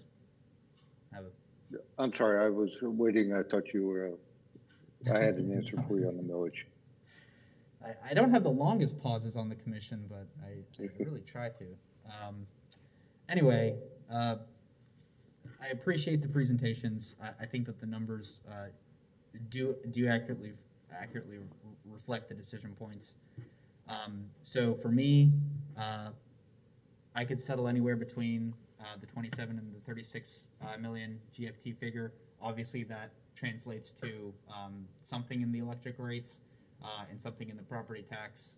And I think it would be helpful to see exactly what those numbers are, because we're going to have a trade-off with this choice. So thank you, Mr. Mayor. And I don't know who's up on the board, but Commissioner Sacco did have her light on. I don't know what order. Okay, Commissioner Santos and Ward have had their hands up for a while, so I'm just going to go to them, and then we'll go to Commissioner Sacco. So Commissioner Santos first. Yeah. Thank you, Mr. Mayor. In my rough calculations, I probably may be off, but going with option 10, I think at the 26 million of GFT we'd have to look at like a 26% increase in property taxes. So it's substantial. We don't collect that many property taxes because a huge portion of our city is off the tax rolls. So it's significant when we have to get dollars from property taxes. Sorry, can you hear me better now? So looking at the some rough calculations, I would like for our staff to make sure that this is even in the realm, but it would be about 26% increase in property taxes if we went with option 10. Which had the $27 million of GFT, which is substantial increase in property taxes. And I think the mayor pointed out earlier that because we have such a huge portion of our city off the tax rolls, increases in property taxes they don't really work that well because huge portions of our city is off the tax rolls. So it's taken by a small number of individuals. I believe we should stay with option 2. I think that is that's what we went out there and had an independent party come back with a recommendation and a formula. That also spreads the costs out beyond the city limits, so it's not just borne on city residents. Also, when looking at the lower income rental housing, we passed a rental housing ordinance, which will substantially, I think, change those poorly insulated, poorly constructed homes in our community that are rental housing and lower their bills substantially. You aren't allowed to have holes in the wall. You aren't allowed to have all these other things that those homes that are using a ton of electricity are doing. Also looking at the multifamily housing, which is over a majority of our residents, they use around 620 kilowatt hours a month of electricity. And the majority of our lower income residents live in multifamily housing, so they're not using as much electricity, so they wouldn't be impacted as much by utility rates going up. But there is no saver homes, there is no homestead exemption for multifamily housing. It also, there is no cap at 3% increase in property taxes. The cost is borne by rental properties, a huge portion, because there is no homestead exemptions. And they will have to be paying a substantially more in property taxes, which will then result in higher rent. Thank you, Mr. Mayor.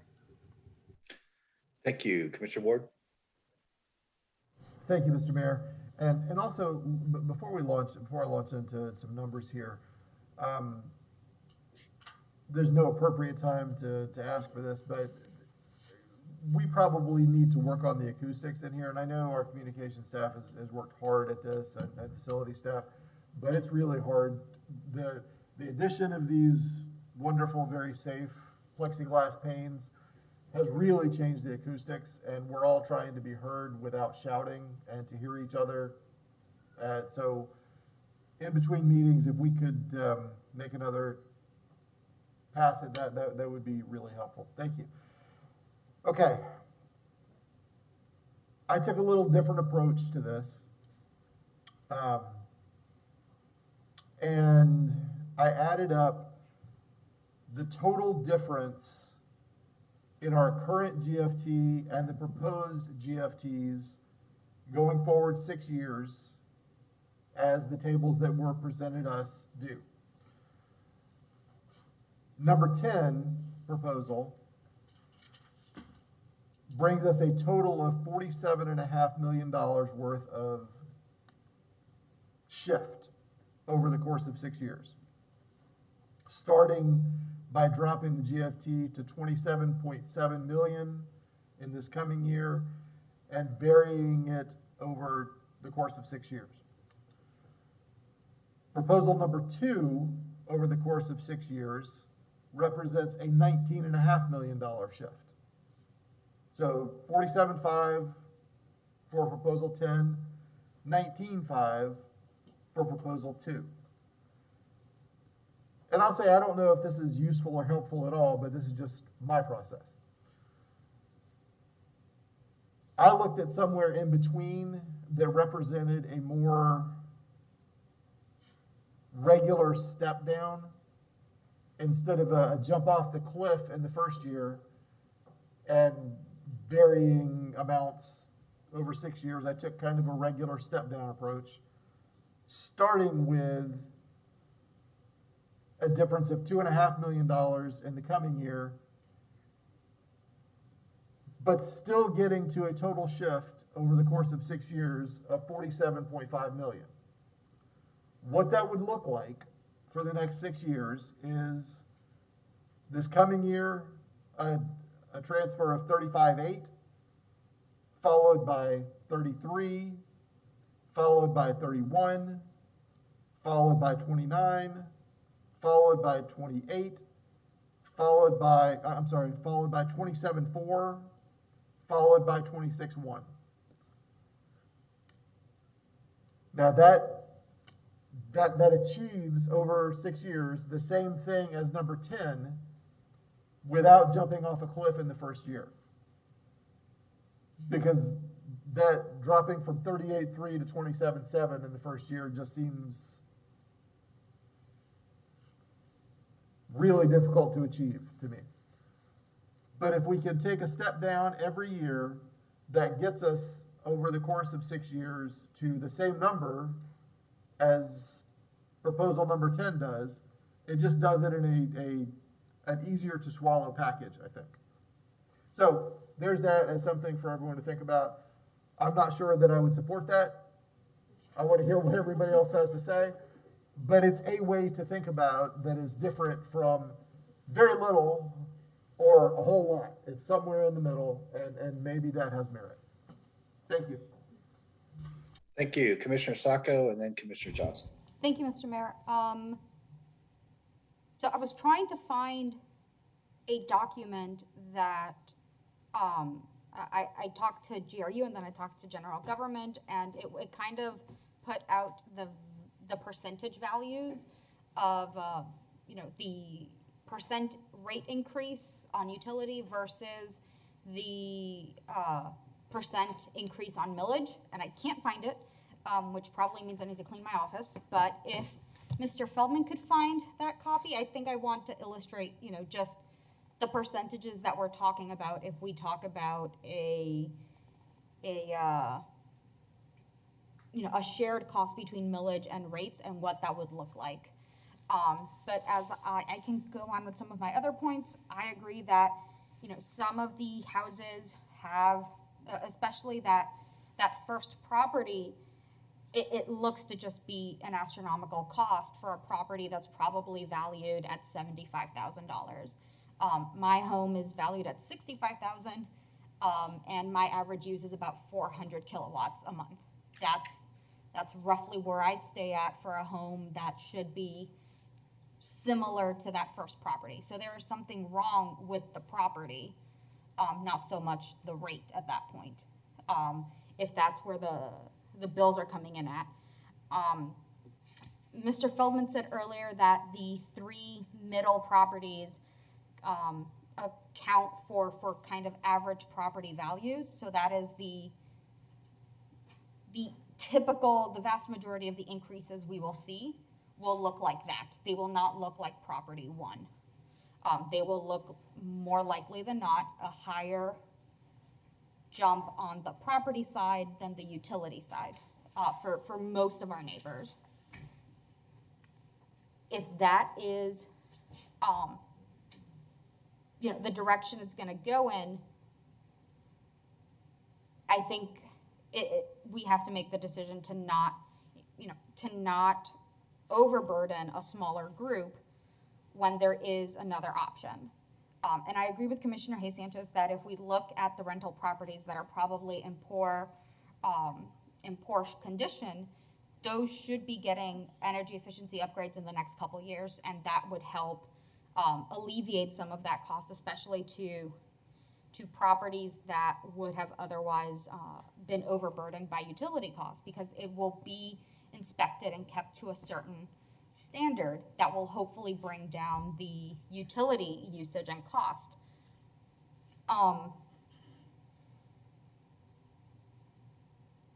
So I know Commissioner Ward said he might not vote for it, but I kind of like his idea because we need a long-term plan. I don't want to do this for the next 4 years every year because I will lose my mind. And I think my colleagues who have been here longer than I have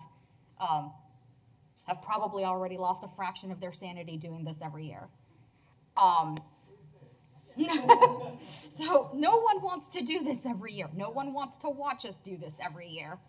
And I kind of agree with some lower scale down weaning off formula by $1 million or $2 million every year to kind of modify that. My one question is, you know, if we do that formula, the rate will still have to go up in this first year. It might not go up as much every continuous year, every following year as the GFT lowers. So there will be lower impact in the sequential years, but you know, we will still have this upfront jump, and I don't want to call it a jump because it you know, an extra $10 a month is not a jump necessarily for the vast majority of people.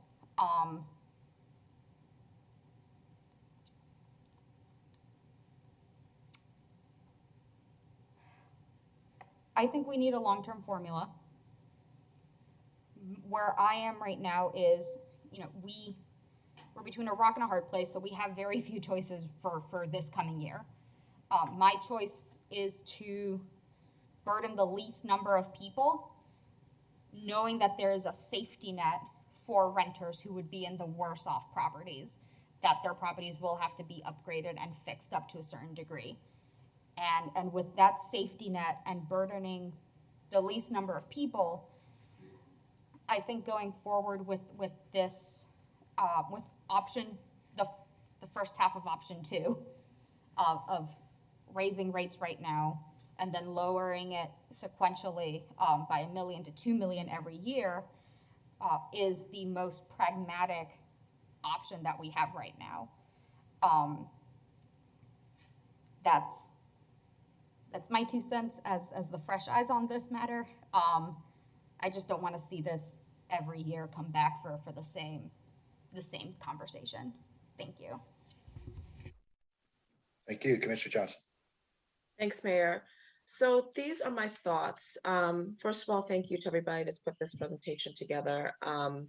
I think that we're not focusing on the people that are going to be most impacted by rate increases, and those are our low-income neighbors. So I'd like to bring a different lens into this conversation as we continue to have these conversations and the budget discussion. What I would like to see happen is that if we do choose to go the route of raising utility rates, what will we then do outside of things like Community Weatherization Coalition and LEAP and potentially 2 years down the road, when the efficiency will be better in some of the for some of our rental units. So I would really like for us to explore, perhaps through the utility tax increase that we're going to get, the general government is going to get. I know that we're not going to be able to do anything on the utility side. And Ed, would you explain to me why, once again? Is it by state statute or the utilities? Can you explain that for a second?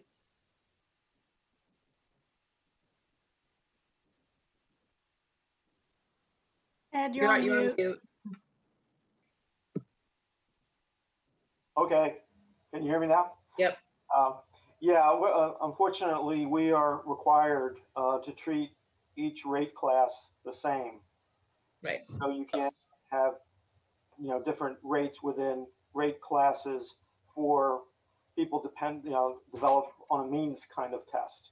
Okay, so we can't do this on the general government side, but commercial customers can always pass a rate increase on to their customers. There are many people that we know in the city that don't take a look at their utility bill and just pay it. But what I'm interested in is are the low-income folks that are continually being cut off, which I think is around $600 a month. Ed, is that right? Yeah, actually, I looked at the numbers. It's crept up since the days of COVID, and we're in the 2000s now that are disconnected. A month? Yes. Oh, wow. Now, it doesn't mean that they stay disconnected, they're reconnected. Right.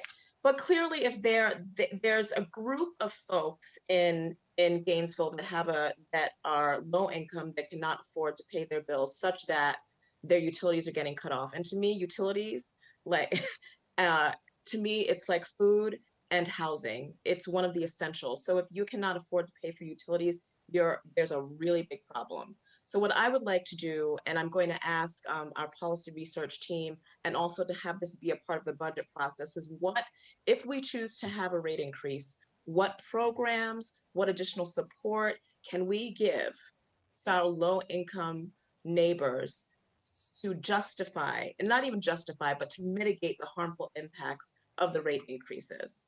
Because the commercial customers and the people that are living in $300,000 homes, they're not going to balk at $120 a year or a month, whatever, $120 a year in additional utilities, right? So that's the conversation that I want to have. So I'd like to figure out towards the end of this conversation, I'd like to put this into a motion where we are considering exactly that, because that is what equity means. We're considering exactly that within our budget discussions and within rate increases. Thank you. Thank you. That's a good bookend, I think, Commissioner Johnson. And Commissioner Ward, I believe that's an old hand, right? Mr. Mayor, I had some more comments. And we've also got Commissioner Simmons with her light on. Okay, let's go to Commissioner Simmons first, and then we'll go back to Commissioner Ward. Okay. Thank you, Mayor. Thank you, Mayor Pro Tem. First of all, I do not support a rate increase for utilities. And I was listening to Commissioner Ariola's when he was speaking, and I support what he was saying, and he wanted to get feedback from the commission, and I would entertain a motion from you, Commissioner Ariola. We're still in a pandemic, and a lot of people will leave this pandemic with a heavy burden of bills and things of that nature. And again, I just do not think that a 7% increase in utility rate, a 5% increase in utility rate, or any increase in utility rate at this time is the right time for the residents that I represent. And so I cannot support any type of rate increase I cannot support that. We have a lot of people, again, that have been impacted by COVID-19, and their lives have changed, not for the better in some cases, but for the worse. And their economic status and situation is different. And so I cannot, again, and I'm going to say that, I cannot support a rate or a utility rate increase. We have programs currently to help our residents pay their utility bills. And I welcome that policy research to come back with something. But also, I know what our policy team, as well as Tanisha Marshall's team, is looking at the whole utility bill and the garbage can that's placed on the utility bill. I looked at my utility bill, my recent bill, and my electric rate was maybe $37, and my garbage can was $38 for a 96-gallon use garbage can. And so I think we need to look at other ways, other things that's on our utility bills, and take a great look at how we can help our residents in our lower income communities that are paying 96 gallons uses of the trash cans, are paying $37, $38, $39 a month just for a garbage can. And so I think if we look at that, Commissioner Johnson and my constituents up here this year, and really address that issue, so we can take some of that pressure off of the monthly utility bill, then I think that can help the customers, help them pay their bills. If you all choose to increase the rate and charge them 2%, 7%, or what have you, but look at the garbage cans on those bills and see how you can alleviate some of that pressure. Thank you. Thank you. And before I go back to a second round of comments, I'll go ahead and jump in here.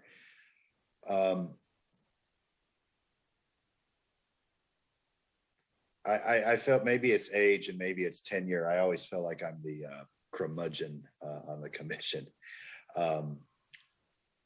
But something that, Ms. Rasnick pointed out is, so we chose to give 0% rate increases last year.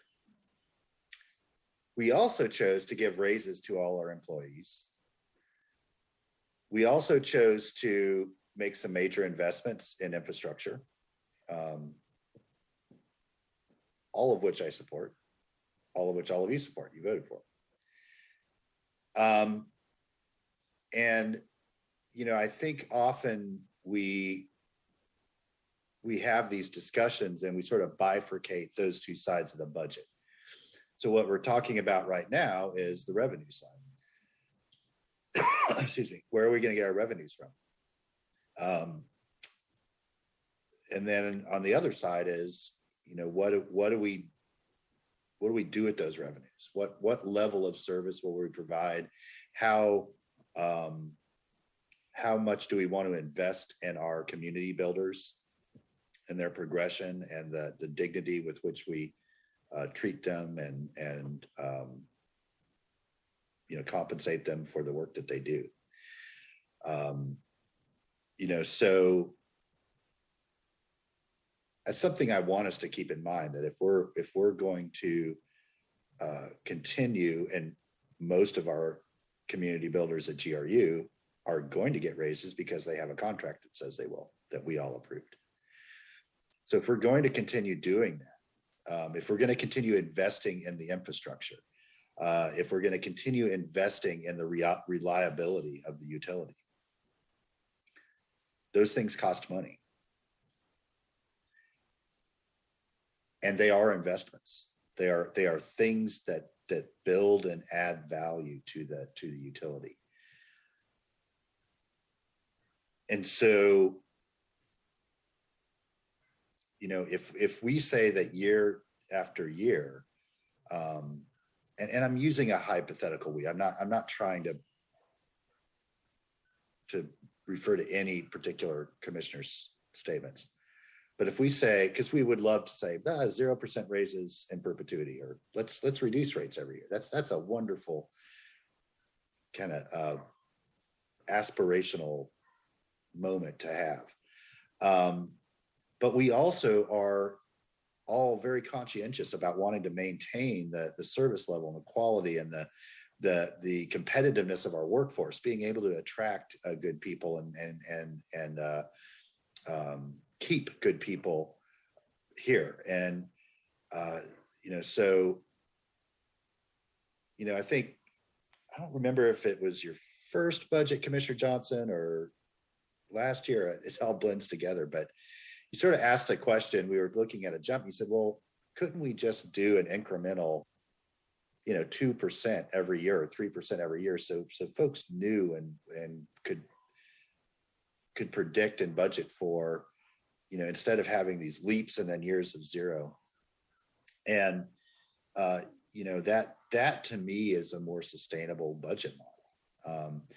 Now I know, and I supported why we did zero last year. That was the right decision to make. We also took it on the chin a bunch of other ways. We, with how we modified our late fee structure and cutoffs and everything else. And that absolutely was the right thing to do because we had a once in a century pandemic.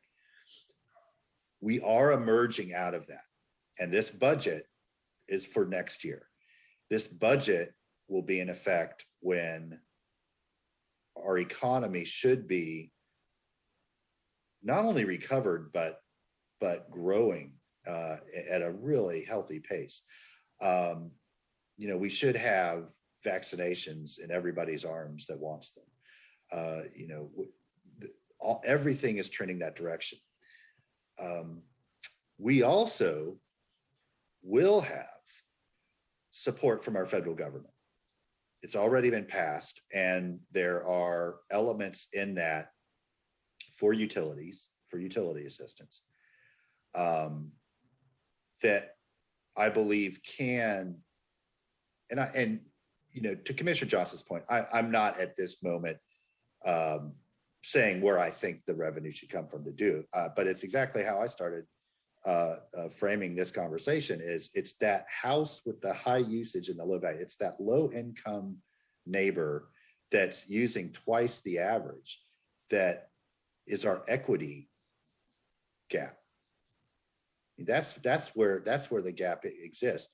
And so how do we focus our efforts on those households to alleviate the problem, not just put the Band-Aid, but fix it so that household doesn't have that trauma and stress in their life every month when the bills come due. So we don't know, we haven't gotten Treasury guidance yet, but I do know that there is an element in the rescue plan that relates to utilities, and that creates an excellent opportunity for us to, in a very concentrated and coordinated way, addressing those 2,000 households that are struggling to pay their bill.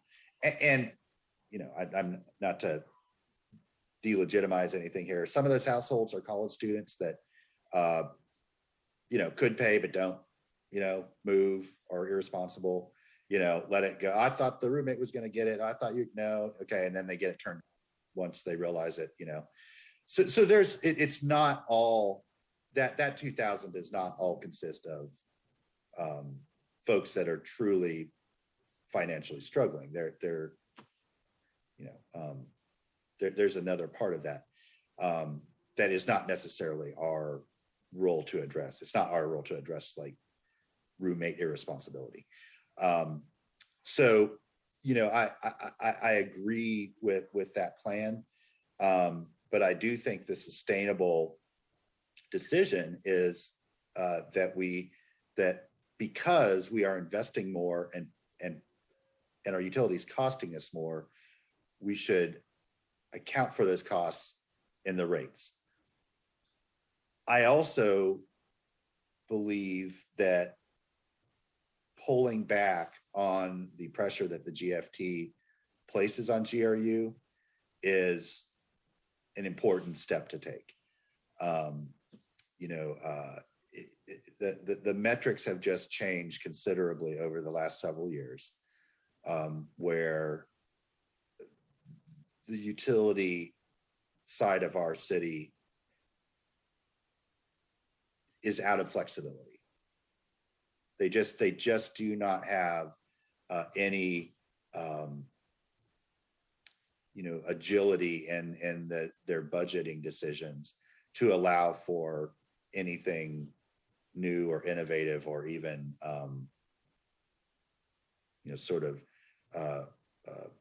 reactionary to an emergency situation. So I'm gonna be more in support of a modest increase in rates commensurate with what we have already approved and are likely to approve in increasing cost of running the utility, and a modest decrease in the general fund transfer, and working on the general government side to figure out whether it's a combination of property tax increase or service decrease, and what other revenue sources we have coming in that can help address some of these disparity issues that we have, that need to just be much more targeted and focused. I mean, because and I'll shut up in a sec, but that's the tough thing with millage rates or electric rates. They're one size fits all. Once we set it, that's the rate for everybody. And yeah, there's some variability in the value of your home or, how much you choose to use or how much you have to use because of the efficiency of your envelope.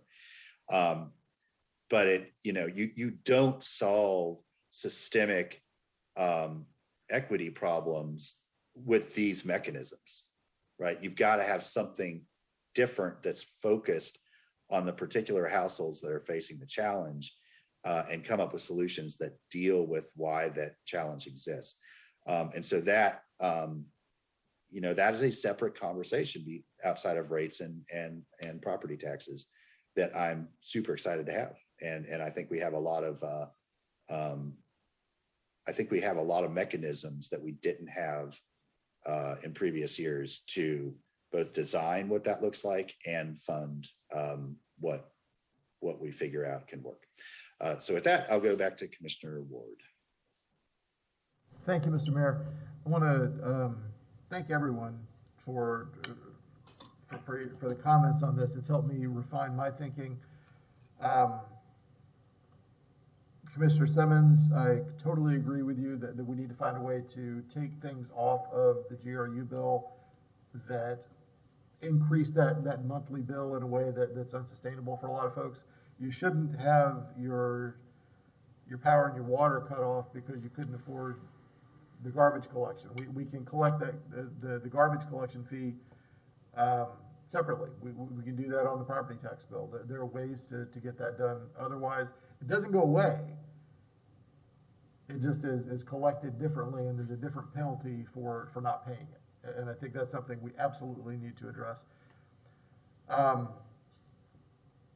Commissioner Johnson, thank you for reminding me. I meant to mention that we need a fund to help people who can't pay the bill this month, or whatever month. And toward that end, last week I sent our research director an email. Please research how we might create a general government relief fund to support city residents, particularly seniors, who find themselves in financial crisis, and help them pay utility bills. So we're all, I think, thinking in that direction. We just haven't moved there yet. And so that's a thing we're going to have to do and should have done at some point in the past. So I'm glad that we're finally at a point where we're having that discussion, all of us together.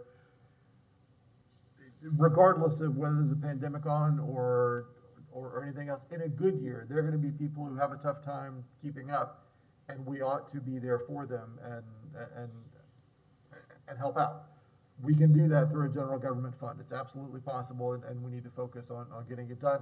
Mr. Mayor, you're absolutely right that there should be rescue plan funds available for that at least this year. In coming years, we'll have to do it differently, but we can deal with coming years and coming years. I wish that we had more detail from Treasury about how those rescue plan funds could be spent, but I think we can be sure that there are utility support options within that. And we should go ahead and take that leap and prepare for it. I am more convinced than I was when we started that we ought to take that slow step down approach, which gets us to a lower GFT over the years. Something like what I described is what I would most like to support. I would like to also remind everybody, and Mr. Mayor, you kind of pointed this out, there's a third option that is we spend differently. We've talked exclusively almost about revenue options. Revenue is not the only way to affect this. We can spend less money at either GRU or general government. I'm not advocating that we do that, but we can say, Mr. Blarski, Mr. Feldman, show us how we can save money with our spending as well, and that ought to be a component of this, at least for the first couple of years. I'm not going to be able to support dropping to, $27.7 million general fund transfer. That shakes up a whole lot more than a whole lot more services than we want to shake up, I think, in the long run. So I'm interested in supporting, for today's purposes, because what we're doing today is deciding what to do with the GFT. We're not deciding rates, but either electric rates or ad valorem rates today. That's not what we're doing. What we're doing is setting a general fund transfer. So let's keep that in mind, that we're not agreeing to electric rates or ad valorem rates today. That's for coming months. We're deciding the general fund transfer, and I would like to see us take that stepped approach that is a consistent, every year, drop another couple $1 million. I think that's the way for us to do this. Thank you. Thank you. Commissioner Johnson. Thanks, Mayor. I'm going to respond to a couple of comments that I heard. One is Commissioner Simmons mentioned that we do have programs in place for our low-income neighbors that can't afford utility bills. And I would say that yes, we do, but they're not substantial enough and they're not impactful enough. And we see that in the over 2,000 people that are getting cut off per month. And why it's important to me to have this conversation.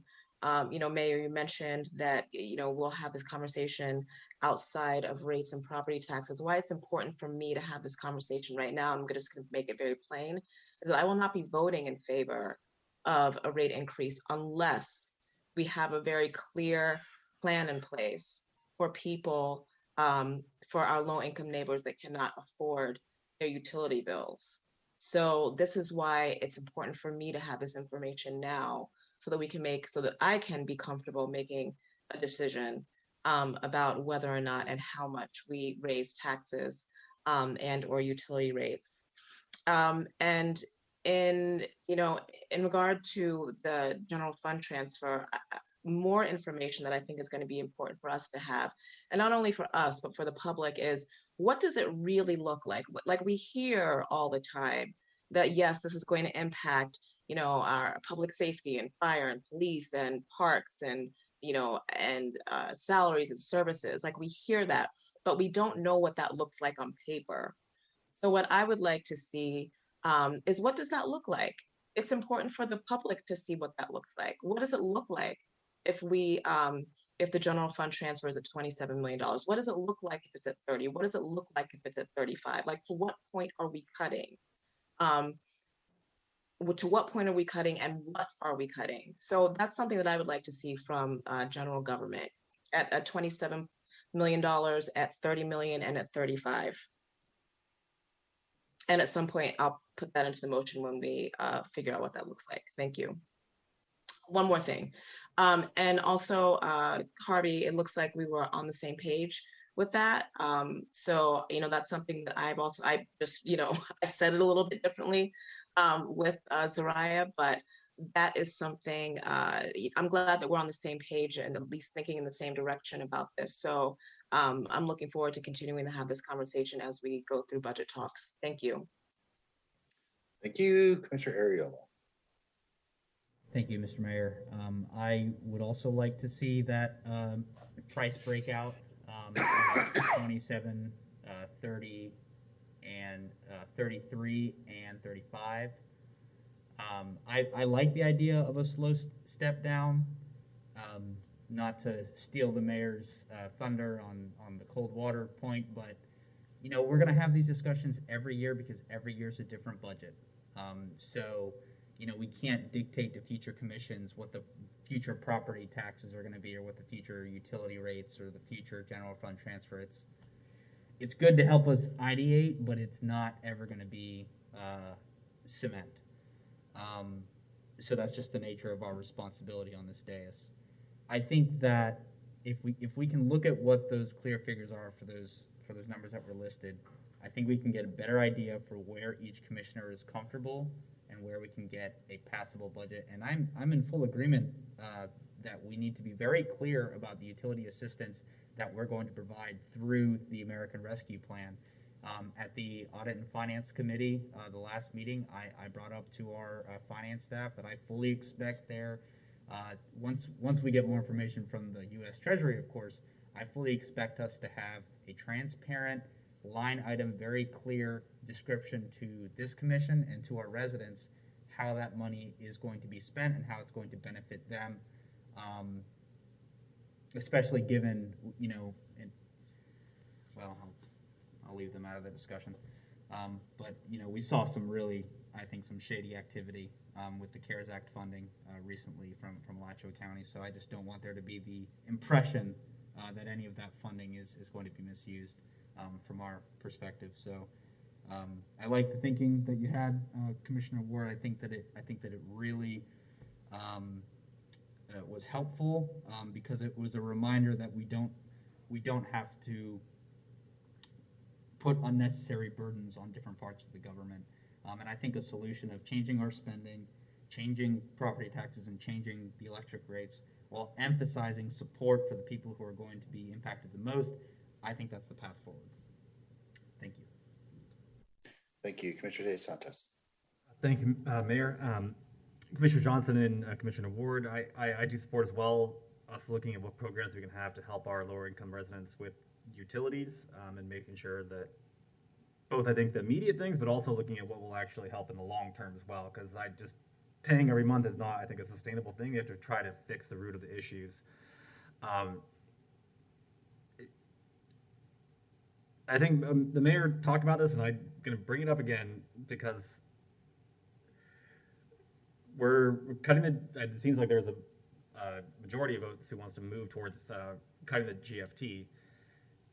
This commission, and I include myself, we are adding general government spending almost on a meeting basis. I mean, we're taking over health, we're doing food, we're doing massive probably investments having to do with Vision Zero. I mean, there's a lot of stuff that we are adding that we have not done before. There are going to be increases to the general government budget, and they're not one-time, are not one-time expenses. They're reoccurring expenses.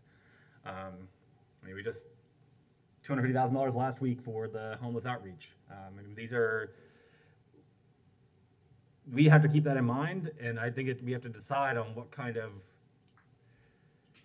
are we going to address the issues that I think our community wants to do, or do we stop? But I don't think we can have the best of everything, low taxes and low rates and be able to do everything, because we are spending a lot of money on trying to solve these issues, and I think we should. I'm supportive of that, but we need to be careful on how quickly the GFT is reduced. And what that impact will be. I could be supportive of a slow decline in the GFT, because I think that over time that can be compensated for in the general government budget. And I do think we need to make a decision. We can't keep pushing this off either. We need to make a decision today, at least on this coming year's GFT, so that the budget can start to be worked on. We can make a decision on the future years in the coming months, but we need to make a decision this year. Thank you, Mayor. Thank you, Commissioner Johnson.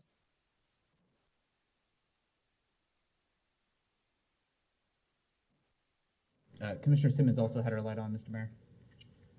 Okay, I'll get her next. So to Commissioner Hayes Santos's point is I agree that I would love to be able to get to the root of issues about why people are living in poverty in Gainesville, and that's precisely it, is that we have an issue of poverty. So until we tackle that, which is wrapped up in business and the university and some of the decisions we make, then I think it's going to be a long time until we're able to tackle that in a meaningful way where people are able to pay the utility rates that we have. And I'm interested in hearing what a decrease looks like. I'm not unwilling to talk about us pulling back on some of the initiatives that we have and that we've talked about. I'm not unwilling to do that. Let's have that. But let's have that discussion because it's really a matter of prioritizing and reprioritizing some of the will of this commission. I'm completely willing to have that conversation because I am. Thanks. Thank you. Commissioner Simmons. Thank you, Mayor. Mr. Balarski, do you or your staff, I have a question, and you and your staff and myself, we've discussed this over the past years. The city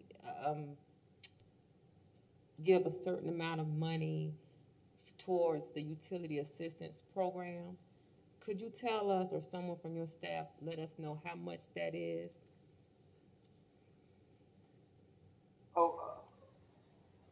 I'm sorry, it was really hard to hear you there. I think you were talking about the utility assistance that customers can pay into as well as employees. Well, the city, the government, us, give you all a certain amount of money towards that program. And could you tell us how much is that? I have my CFO on here that has the numbers more readily available to me, but I wasn't aware that general government had put any assistance money in GRU's coffers. But I know that we had another fund that our customers as well as employees can contribute to. Do you have any information on that, Claudia?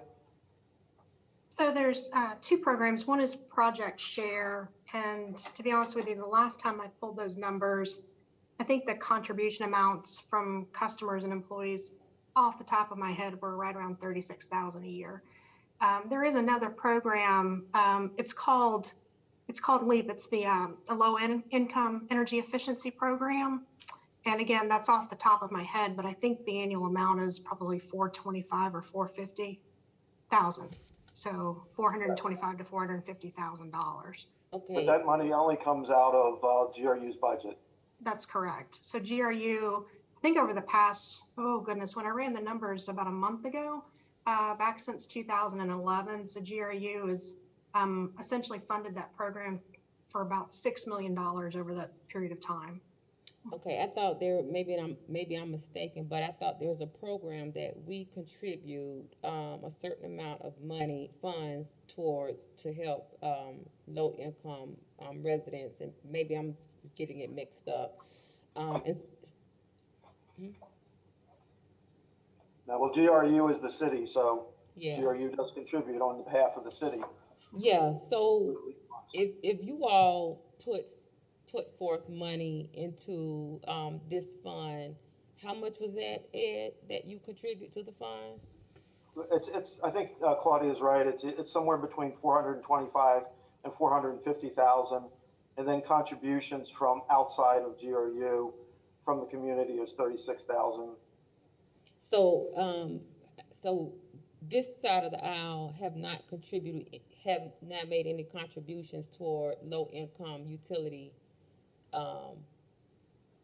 programs for our customers. Well, they do have the CARE program that Lee has initiated that's been paying for some of those. I don't have the dollars on that, and maybe that's what you're thinking about. Maybe that's what it is. Yeah, that might. Yeah. Do you have those numbers, Lee? I don't have those specific to what went to GRU, but a portion of our Gainesville Cares for Neighbors went towards providing assistance for both rent and utility payments. And the county has gotten the new allocation that they're administering completely themselves for $8.3 million. That is supposed to be geared strictly towards rental and utility assistance as well. Okay, that's not what I was speaking of, and maybe I've got something mixed up, or I'm thinking of another program. But it's critical that we contribute something to help our neighbors with their utility assistance program on a consistent basis. Yeah, we do need programs, and I understand that the programs that we currently have are they're not working, it's broken. We need to pay more attention to it. We need to put some funding into it, and we need to make sure that the programs actually work. And I know we are looking at creating a motion, but I also want to add, whoever comes up with the motion to really consider putting into the motion that we look at the trash cans, because I know they're going to come back with an analysis report next week to Nisha Marshall's office. We're also currently up to renegotiate. So I think we need to look at taking that seriously, looking at how we can phase out those trash cans. If you all are going to consider any type of increase, so you can level out the cost for each customer, if that's the route you all are going to go. But I support wholeheartedly looking into creating more programs for utility assistance programs, us putting more money in, resources, whatever we need to do to help assist our customers, and also phasing out, looking at Tanisha's report whenever it comes up, taking a close look at it, and how you can phase out those 96-gallon garbage containers that is really impacting East Gainesville residents. And I think that needs to be considered as you all move forward with this budget process. Thank you. Thank you. Commissioner Santos. Thank you, Mayor. In terms of the garbage cans, I think one of the things we need to do is let people know that there's other options. My neighbor who lives across the street from me is a single person. She lives by herself, but she has the largest trash can there is. I think we need to send out notices to the, we can look at the square footage of a house and tell them, or say, hey, you might be able to go down because they're paying for way more trash than they need to, as well as one thing. I do think we should put the minimum garbage can on the property taxes, and then if you want a larger can, then you have to pay for that. I think that is a way that we can do it. But I think as today, I don't think we're going to figure out the exact steps down today, but I do think we should set what we think the FY22 general fund transfer is. I'd like for us to, I would move that we have the general fund transfer for FY22 to drop down to 36.283 million, which is option 2. And then we come back to the board in the coming months to figure out a more longer term solution and what step down we'll do from there. Okay, is there a second? Second. Was that Commissioner Ward? Was? Okay.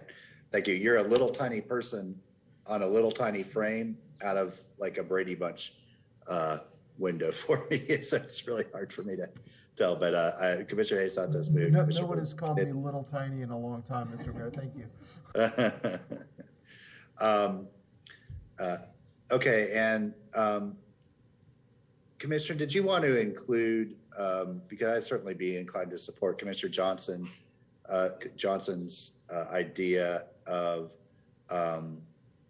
referring a discussion to the commission of a targeted assistance program, specifically focusing on inequities with the utility payments? So just to clarify, so having our staff go in and look and bring back programs on that? Or what program options? Commissioner Johnson, do you want, you can articulate better than I can. Sure. So the policy research team come back to us during the budget process with potential programs to mitigate the harmful impacts of rate increases on our low-income neighbors. Yeah, I'd support that. Okay. Seconder, yeah, okay. Commissioner Ariola. Thank you, Mr. Mayor. Commissioner Sacco is before me. If I could just get in line after them. And then Commissioner Absolutely. Simmons Go has ahead. the line. Thanks. Okay, so we will take Commissioner Sacco, Ariola, then Simmons. Thank you, Mr. Mayor, and thank you, Mr. Pro Tem. I would love to see these programs that really help out our very low and low income neighbors. My one concern is how to pay for it, and where my brain goes is, let's say we move to 7%, and there is a program to assist those who have trouble paying their utility bill. Does that then push the increase to 8%, or is there a cut we have to make somewhere in general government to subsidize that program? And that's going to be a policy question, but that is where my concern goes. Is it's a question of how we spend again. And I'm not saying it's not a valuable consideration. I'm just saying it then kind of feeds back into the problem that we're in now of how to pay for it. And is that going to be a higher rate increase in order to have a reserve for this program? So I would like to see it. I don't know how we pay for it, and I think that's my biggest hesitation at the moment. But otherwise, I support the motion. I think for this coming year, option 2 is the better option, and we can reassess how to work with the coming years. Thank you, Mr. Mayor. Thank you, Commissioner Ariola. Thank you. Okay, so is the motion for option 2, or is the motion for a $36 million general fund transfer? Mayor? Commissioner Santos. The option is to go with the amount for option 2 for FY22 budget, and that we come back in the coming months to talk about further decreases in the coming months, or for the coming years. Okay. Just so that FY. So option 2 for which slide? I just want to be very clear about what I am probably preparing to oppose. Yeah, it's the option 2 that was proposed by Infront, which I see on FY22 is 36.283 million. Is that correct numbers for option 2? I see it on one of the previous slides that was given when we had a presentation from Infront. Okay. I don't know if staff can confirm that number or not. I believe that is accurate, Commissioner. And option 2 does have a formula. So if I understand your motion correctly, it would be to go with option 2, but to potentially revisit that during the year as we get up to the budget. Yeah, so go with that for this year of FY22, and then we come back in the next month or two and work on what we're going to do in future years. And not keeping us at option 2 for future fiscal years. Okay. Thank you. I appreciate you responding.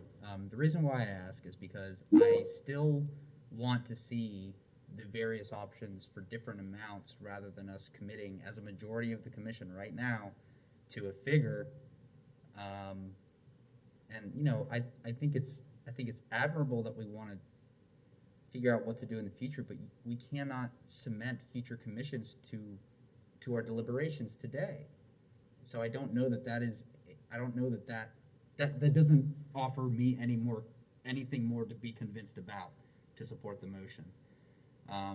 So I don't support it. I wish that we would just get some more of that information again. But then again, when you feel like you've got your mind made up and you've got all the information you need and you don't need any more morsels, I get it. You just want to go forward. So I will be opposing it, and that's that. Okay, thank you, Commissioner Simmons.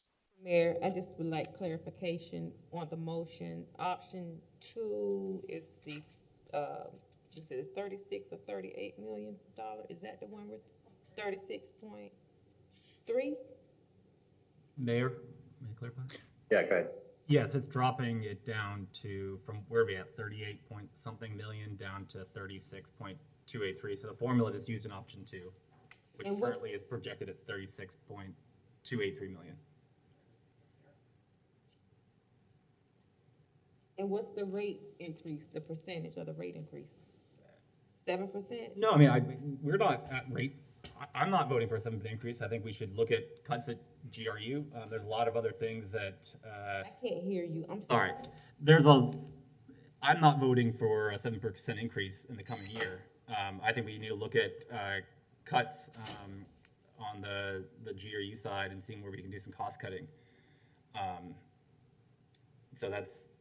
So you're voting, what the motion is to look at the 36.3 transfer without knowing what the electric rate percentage is going to be until you look at down the road what needs to be cut? Well, we won't know what the rates will need to be until further down into the budget process. That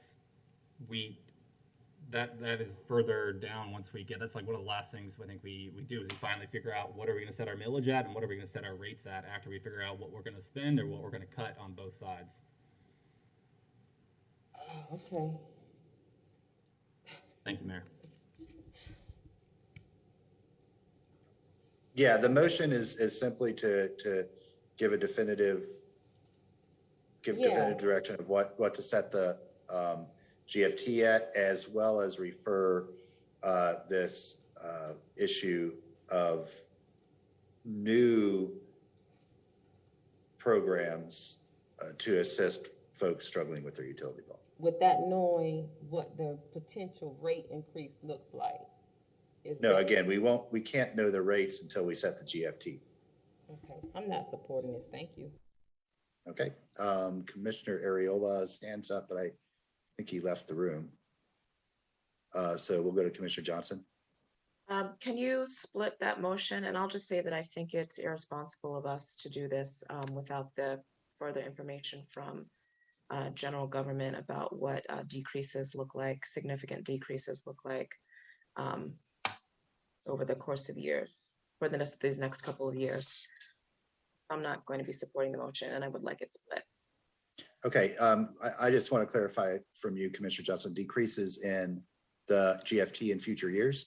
The increases in GFT for 2022, for the 2022-2023 budget.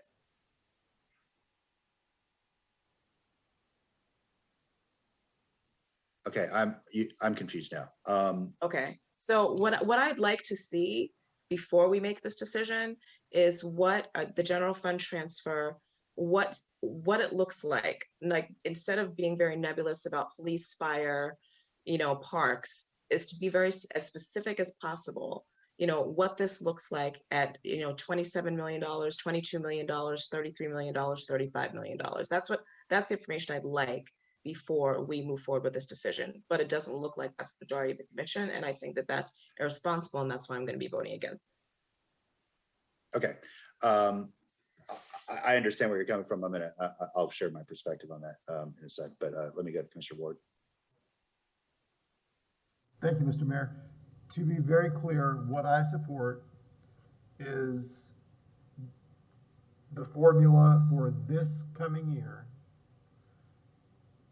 that's in, I don't even want to tell you where it is, but it ends up being 36.283 is the GFT that I support this coming year. When we revisit this, I'm going to be in support of dropping the GFT by about $2 million a year over the successive 5 years following the budget we're talking about now. We're not prepared at all for the next 2 or 3 or 4 months to be specific about the utility rates or about the property tax any more than we ever have been in April. We don't set those in April. What we're doing now is giving both managers the number that the transfer will be for the coming year so they can build their budgets. If we wait another 2 weeks or a month or 2 months to tell them what the transfer is going to be, they can't build the budget, at least accurately. They can give us some ballpark stuff, but we have reached the point in the year where we need to tell them what to build their budget around, I believe. And we can continue this every week and do it till the cows come home. There's always more information we could get. I feel like I have the information I need to pick this year's GFT. But I will tell you again, when we talk about successive years as a guide, knowing that we can't bind a future commission, but my guide for the next, as long as I'm on the commission, will be to drop it about $2 million a year. That's what I support. Thank you. All right, thank you. So here's I guess where I don't quite understand the requests from Commissioner Johnson. Let's just take a round number. Let's just say it's a $2 million reduction in GFT. So what does that equate to in reduction of services? Or how much does $2 million in services pay for? Well, that's not a question staff can answer, because that's a commission decision. Like if we were going to cut $2 million, if you want to know what that would be, we can go to our open budget tool and you can look at any department's budget and say, well, we could, that's 8 patrol officers, or that's the operations for Cone Park and West Side Park for a year, or that's, our street sweeping crew, or, it's a puzzle piece. So that information's already there. If the question is, if we cut $2 million, what would the city manager recommend we do in cuts? I still think that's a pretty impossible position, because he would need to get direct feedback on what we would like to see cut and not cut.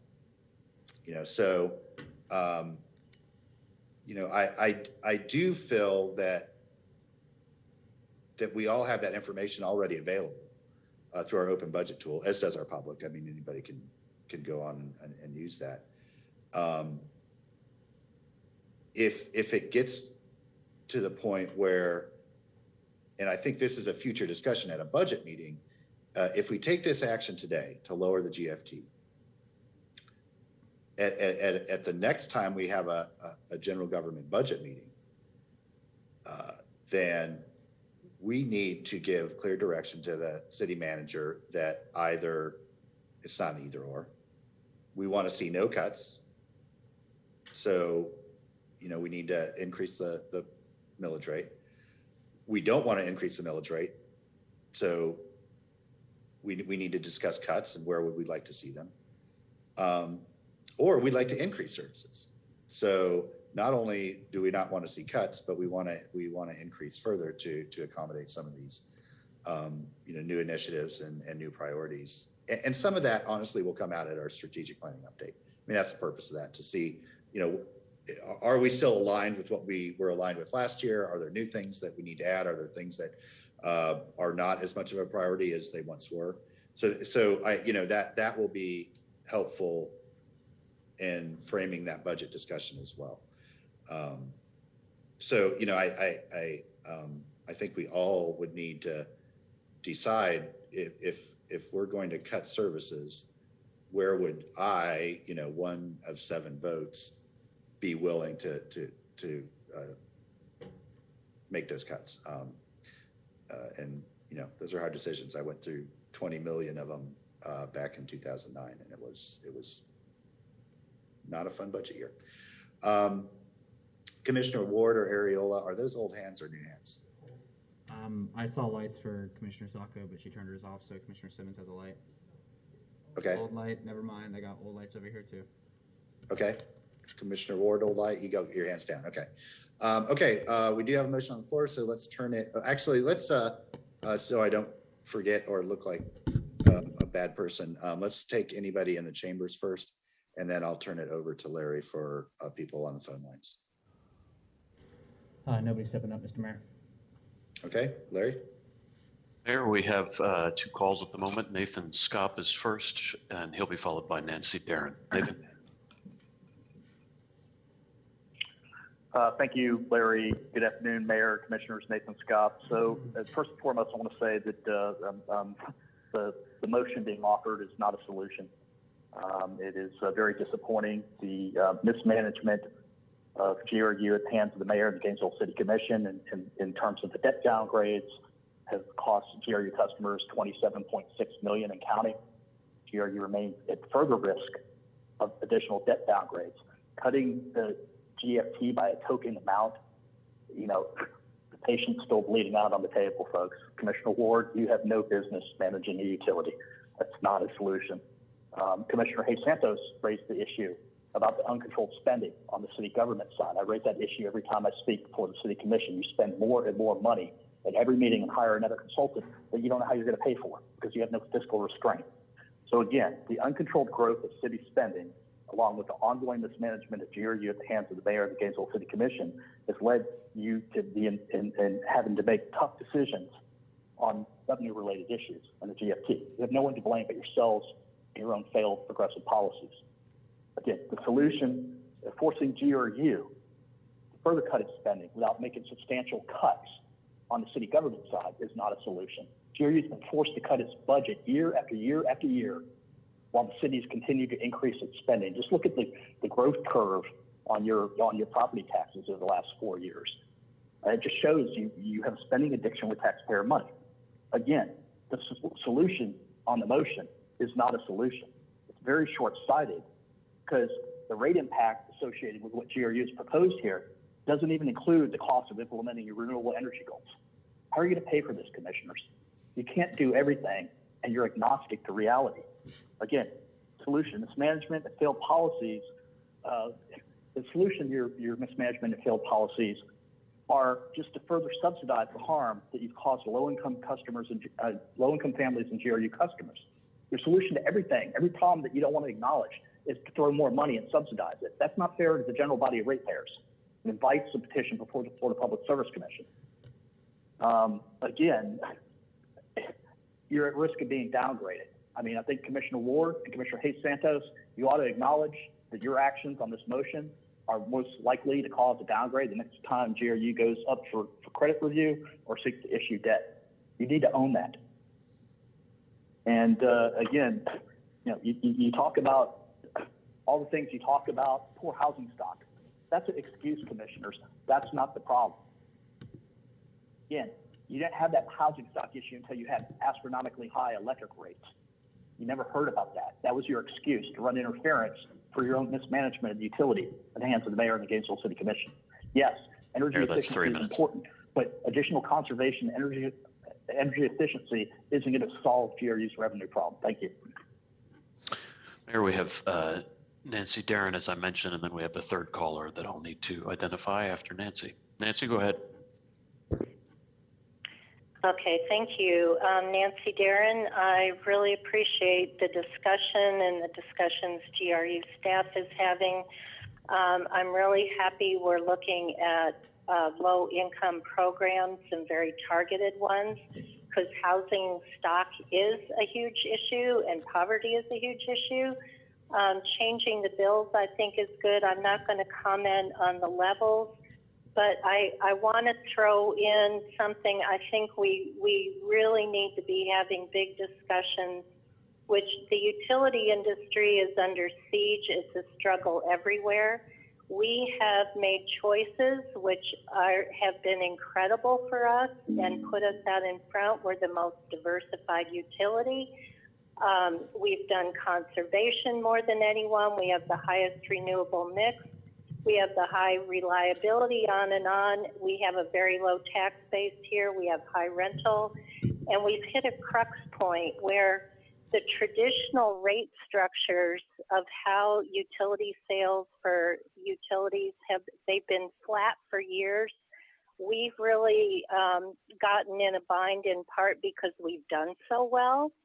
And so we're hitting a point where if we don't start looking at how to support GRU, how to support the city, and begin to change to rate structures that allow for rate design and policy that give us clean energy systems without detriment to reliability, exorbitant cost to consumers, or degradation of the utility's financial stability. We're members of the American Public Power Association, and I know some of you have gone to that.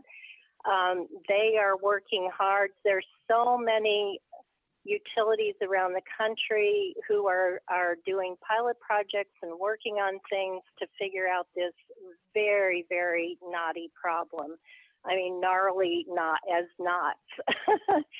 And we've hit a point where we're going to have to look at those sorts of things in a big way, and I hope that discussion can begin now, because it's going to be a very complex thing to figure out. I'm really glad for the Biden administration infrastructure and carrying economy bills, and you have a resolution I think you've started looking at to support a national infrastructure bank.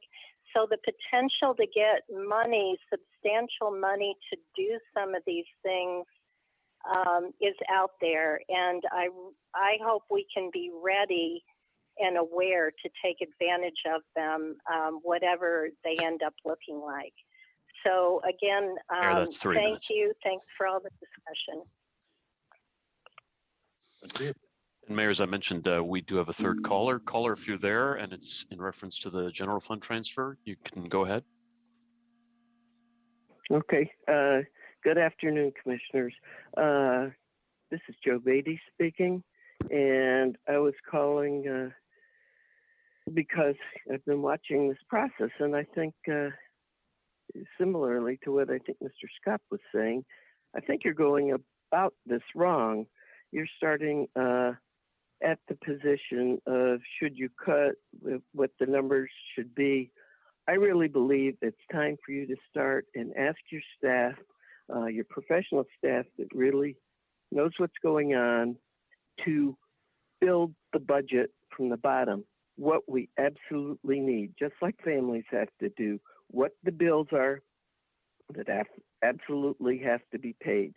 The police, the fire, the roads, the salaries, whatever, and start building up from the bottom. And then after the absolute necessities, prioritize these things. When you put forth a program, where's the evaluation of the cost benefit of the programs and the community organizations that you give money to. Everything should be there, and you should build up and start from the necessities and build up, and then figure where you're going to draw the line, where you're going to make the changes, and give the public a chance to have input. Maybe some of your favorite programs are not really cost beneficial. That's point one. Point two, I think you are making major assumptions that are totally wrong based on the values, the taxable values of homes and the amount of energy they use. I just looked at a neighbor's home. They've been in it for probably 50 years. They pay no taxes. Their utility usage to you might look like it's out of line, but it's not. So I think you're operating with scant information and the wrong information. You're making inferences, from your perspective, trying to start at the top and cut and look at what you're going to cut. Let's start at the bottom and decide what we're going to add and what the value of it is. I'd like to thank Mr. Ward for finally somebody saying about moving the garbage potentially to the tax bill.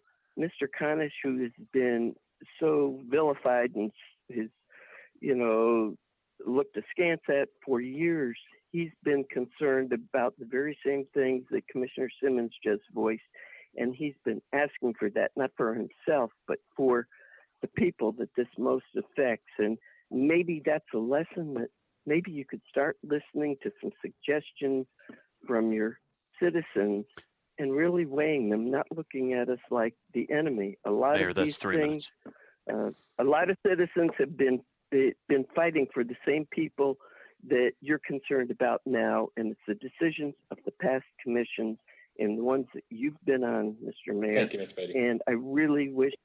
Appreciate your comments, Ms. Beatty. Appreciate that. Mayor, since we started, we also just got a call from, from Donald Fields. Mr. Fields, if you're there, you have the floor.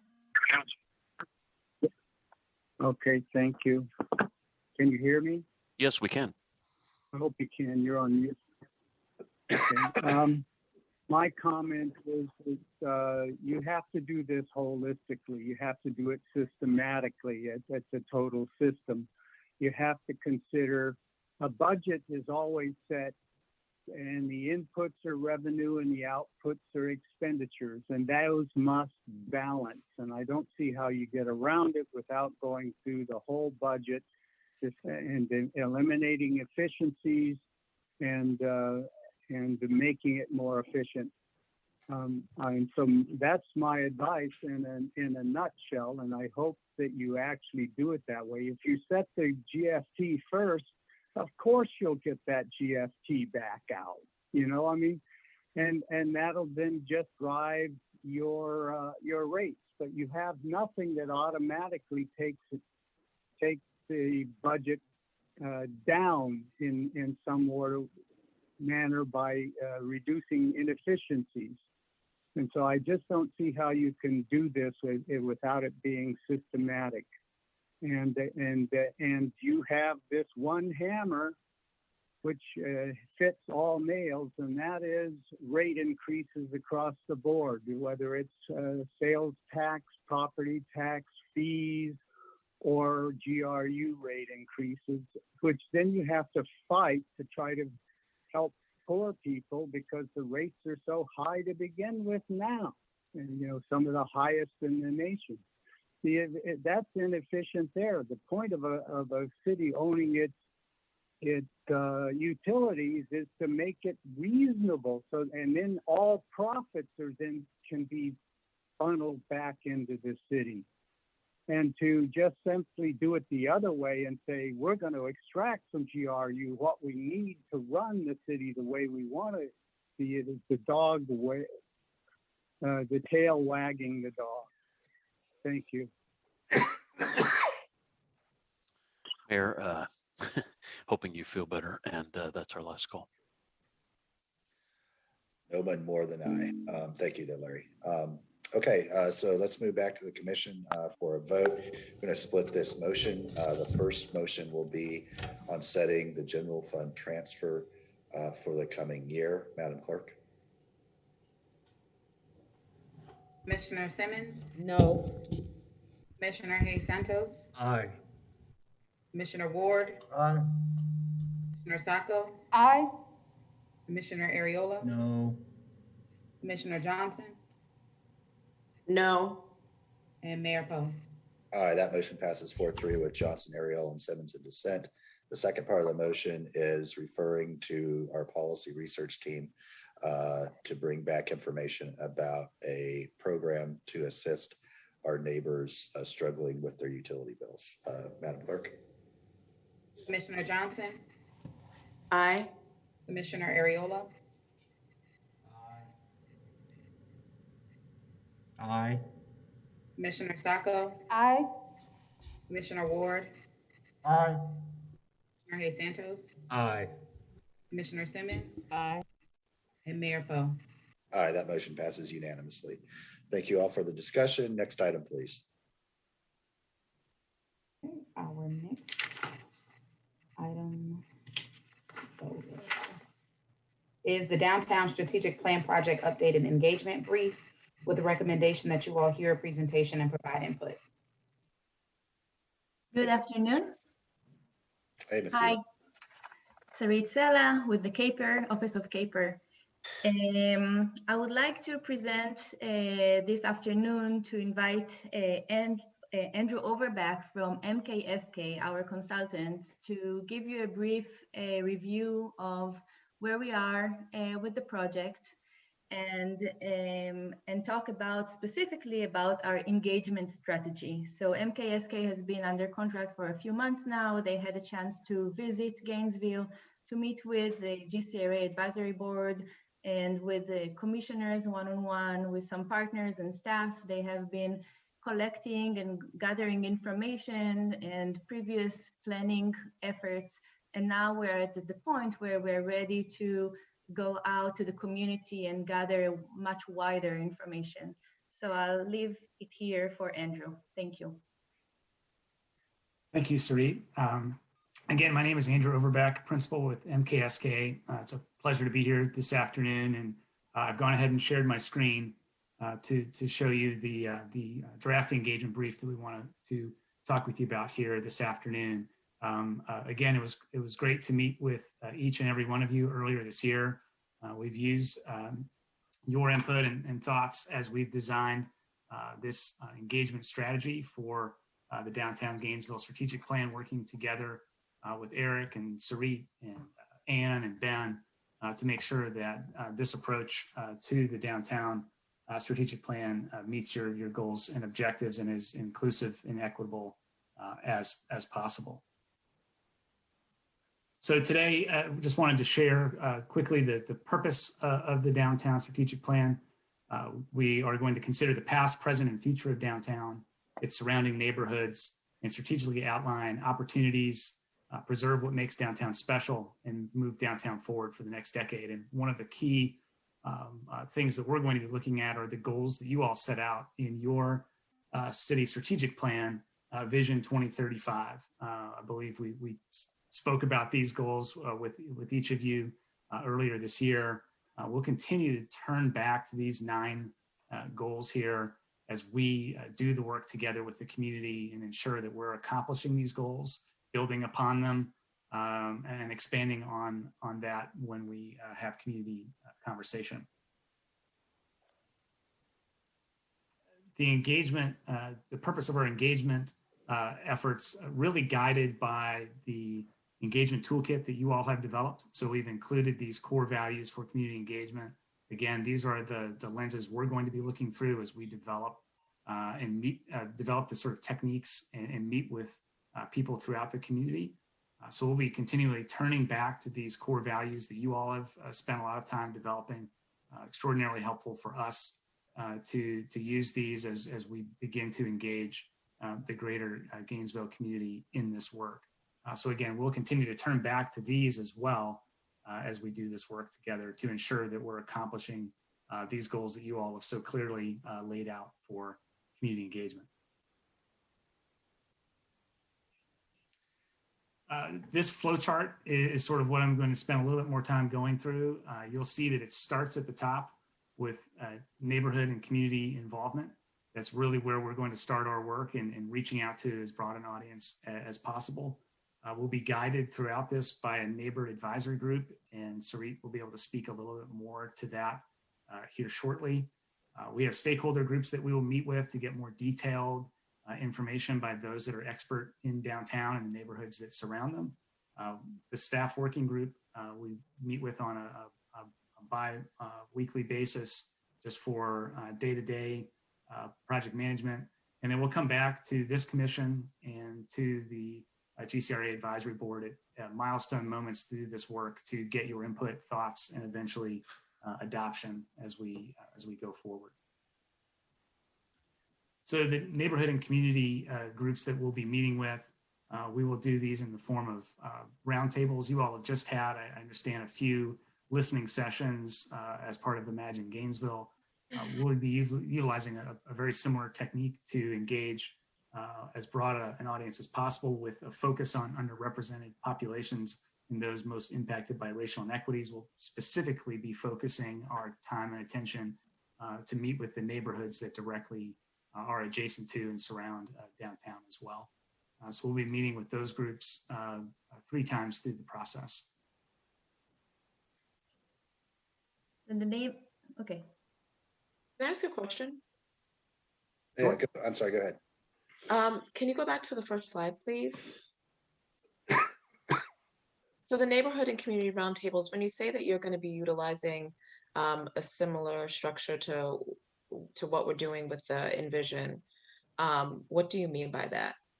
Just the type of meeting where it's open to all community members, and we'll have listening sessions where we're asking people what issues and opportunities they have. So just that type of a meeting where we're having open conversation. As we go through the process, we'll be bringing back thoughts from, encapsulating everything that we heard from the community, sharing some of the initial ideas, recommendations that might be in the plan, and getting feedback and input. And at the final phase of the work, asking the community to basically say, yes, this is what we told you, and the plan makes sense to us. So really 3 different touch points have meetings where the community is able to provide input and direction to the plan. And how are you going to get people to that table? Right. So as I go through this, you'll see there's a number of different ways we're doing that. So I'll keep going, and I think hopefully Commissioner Johnson that will be answered. That sounds good. Thanks. Great. So the neighbor advisory group really is that first group that we'll be putting together, and Sri will talk a little bit more about that makeup here shortly, and how that's coming together. But this group will really help guide the process. It's meant to be a group that's representative of the Gainesville community.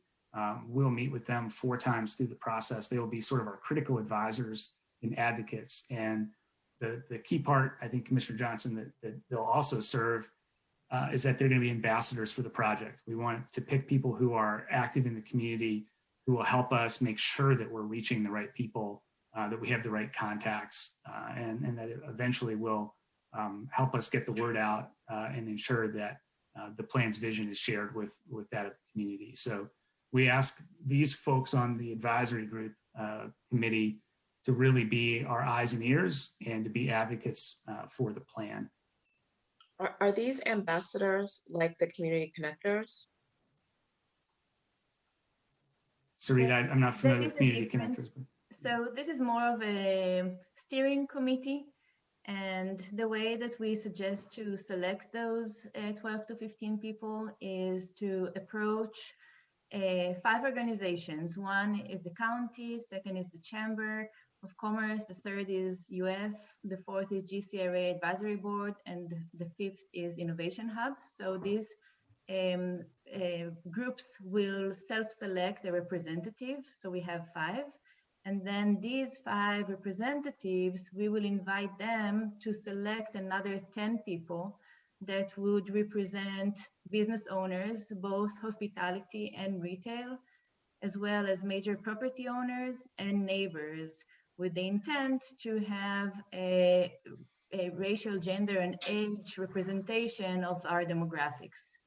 So we have the 5 that are selected by their own organizations, and then those 5 members will invite the other 10. The cultivators is different. It's more of paid community members that help with the engagement. We did not include cultivators in this process.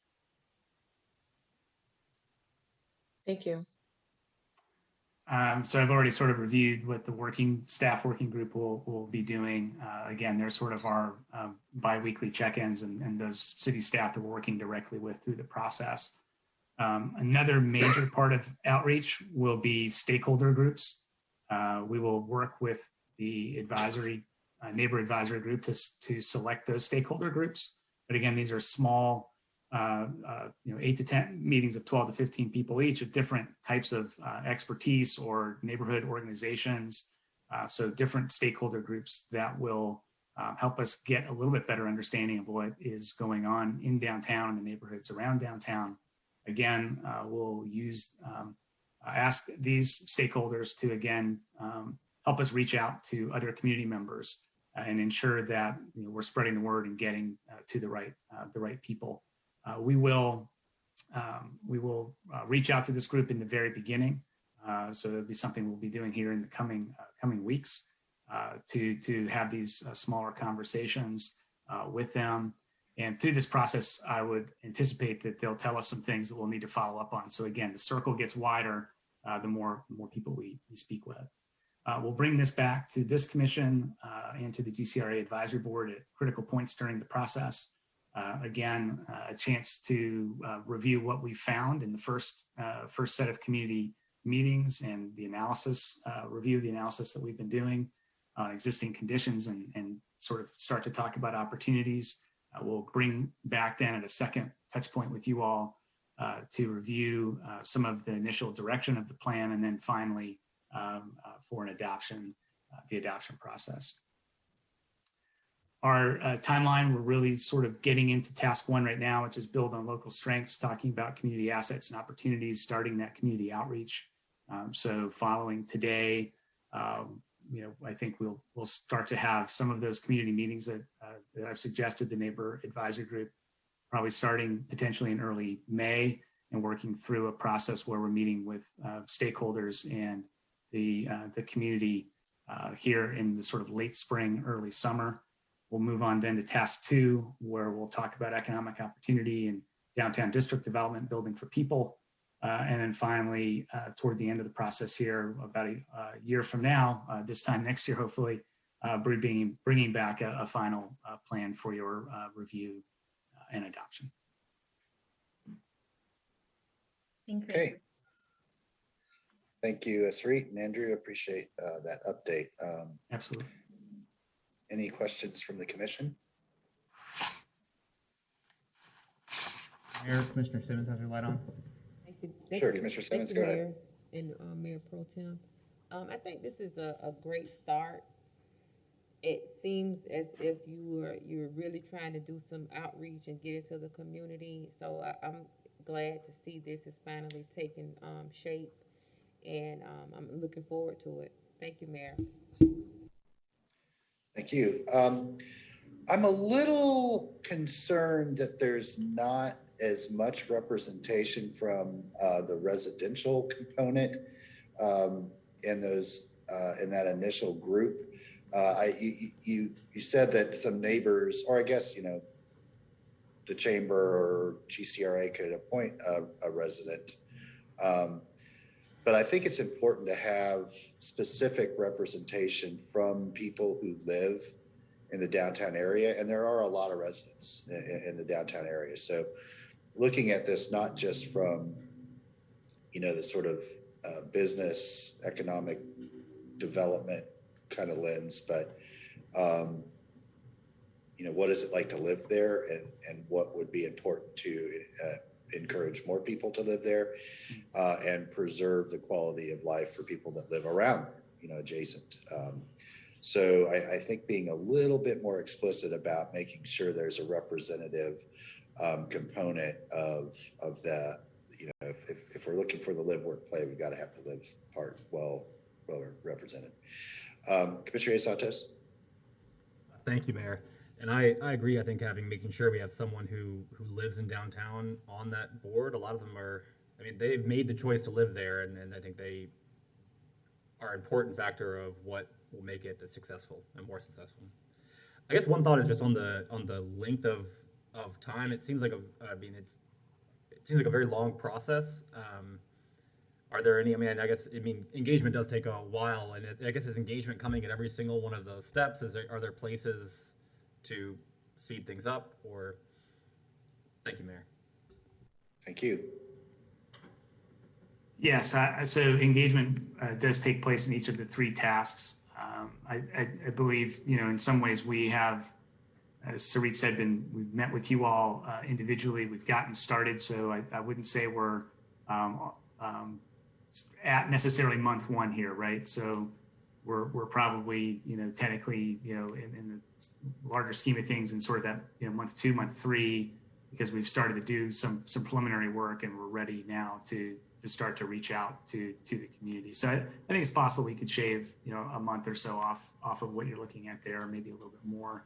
But we want to be diligent, especially up front, that we spend the time necessary to make sure that we're getting as many voices involved as possible.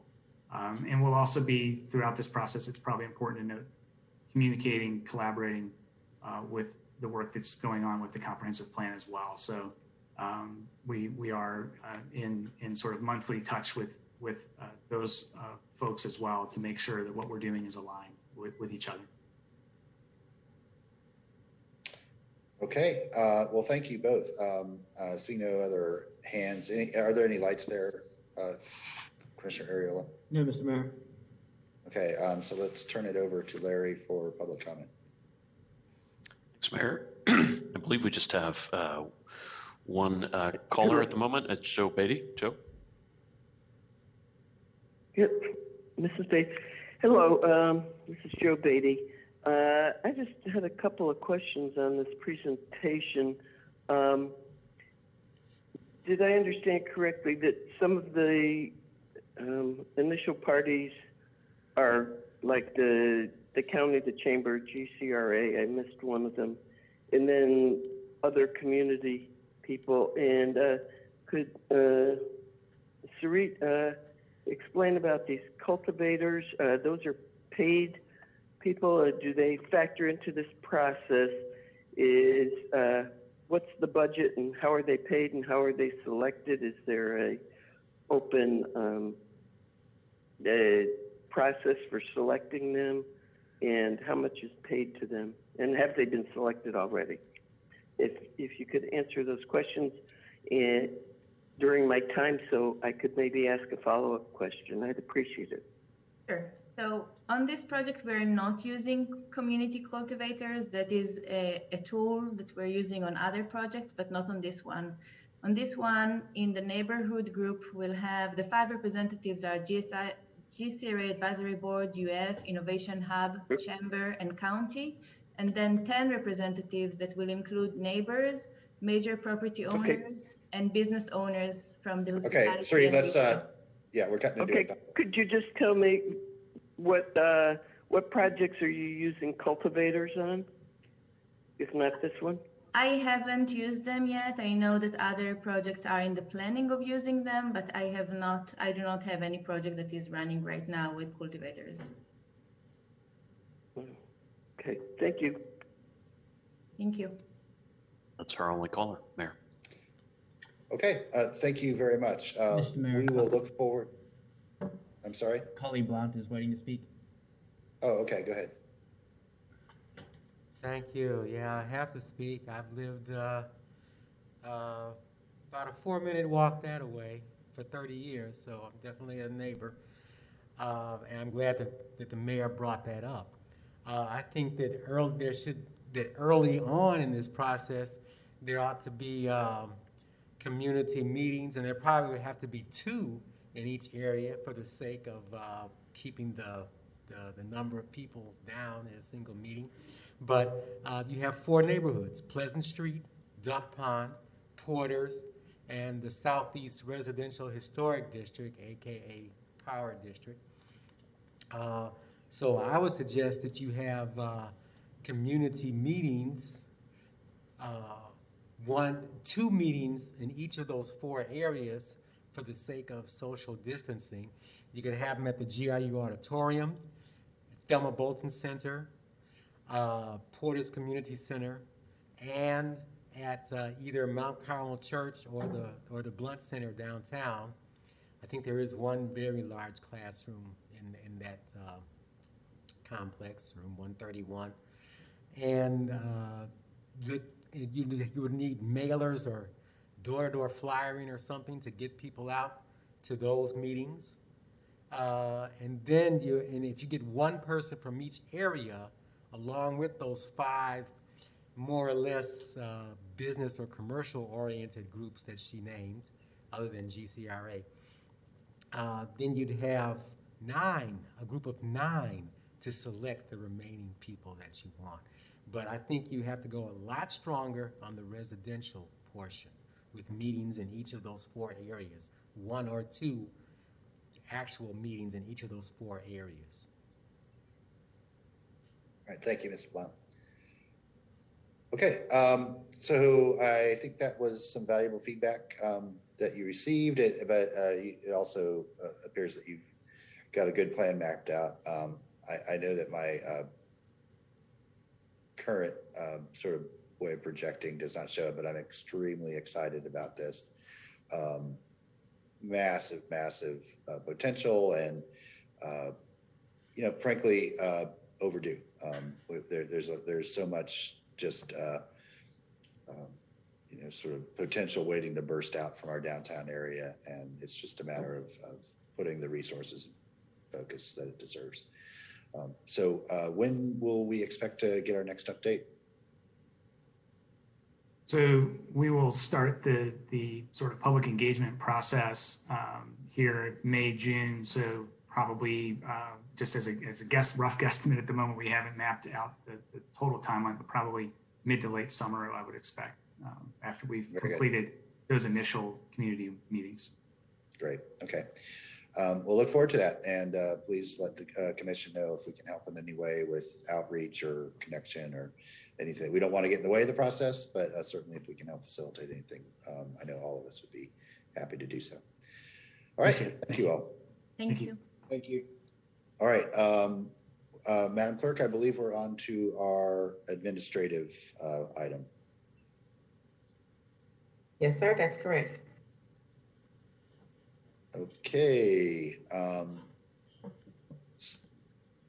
So I unfortunately don't have a paper copy of the outstanding referrals, and I didn't see it included in backup. So y'all are going to have to help me out with this one.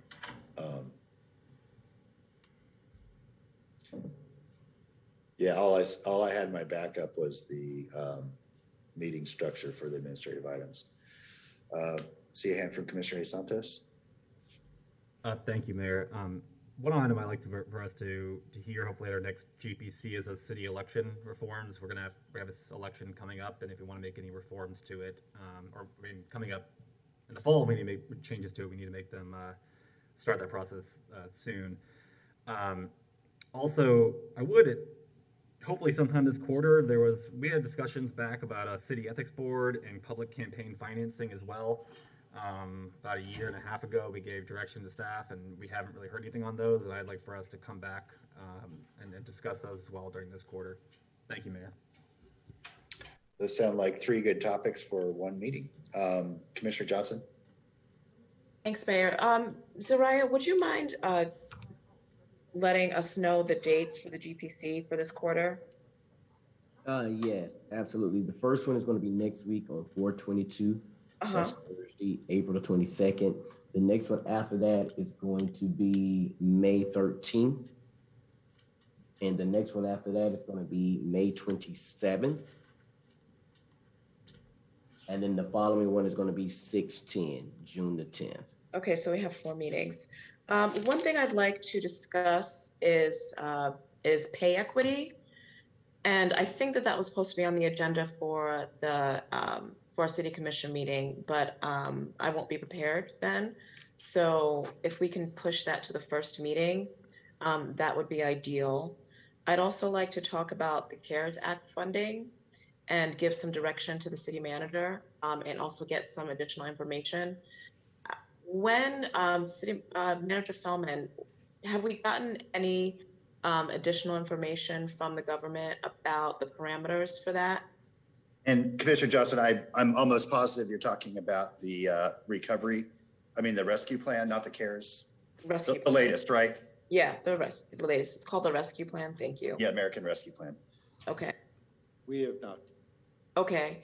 Do you have any information about when we might get some of that guidance? I'm told, and this is just what we're hearing through the associations. Everybody's saying any day.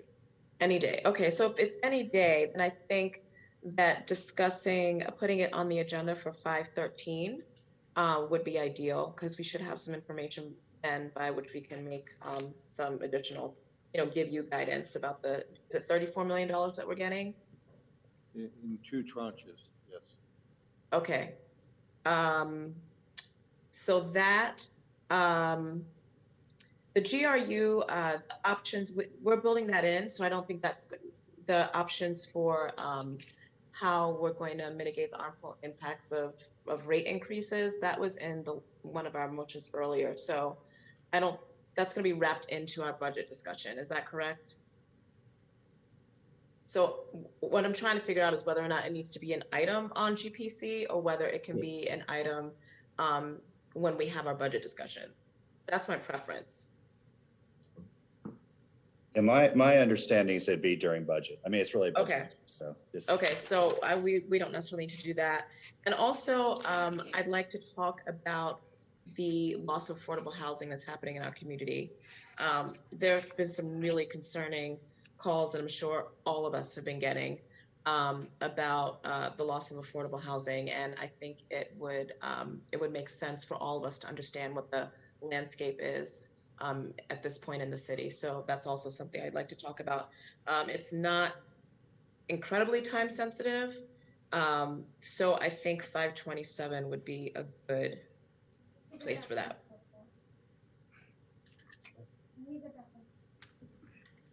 You can't wait? Can't wait? I'm sorry, I was talking to somebody else. Yeah. So, Soraya, were you able to get some of that written down? Yes, I do. So what I have down is, and Mayor, clarify for me, because Commissioner Hayes Santos item that he's referring to in terms of the city elections will be next GPC meeting. The other items that he wants to have on there is campaign finance reform, Commissioner Hayes Santos. Mayor? Yeah.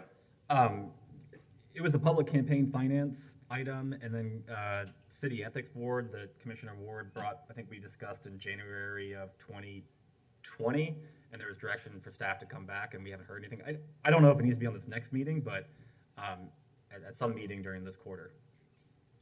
Okay, if we could push that out, that way we can give staff a chance to get back on that item, because I'm not sure of those other two, but I am sure on your candidate qualifying issue.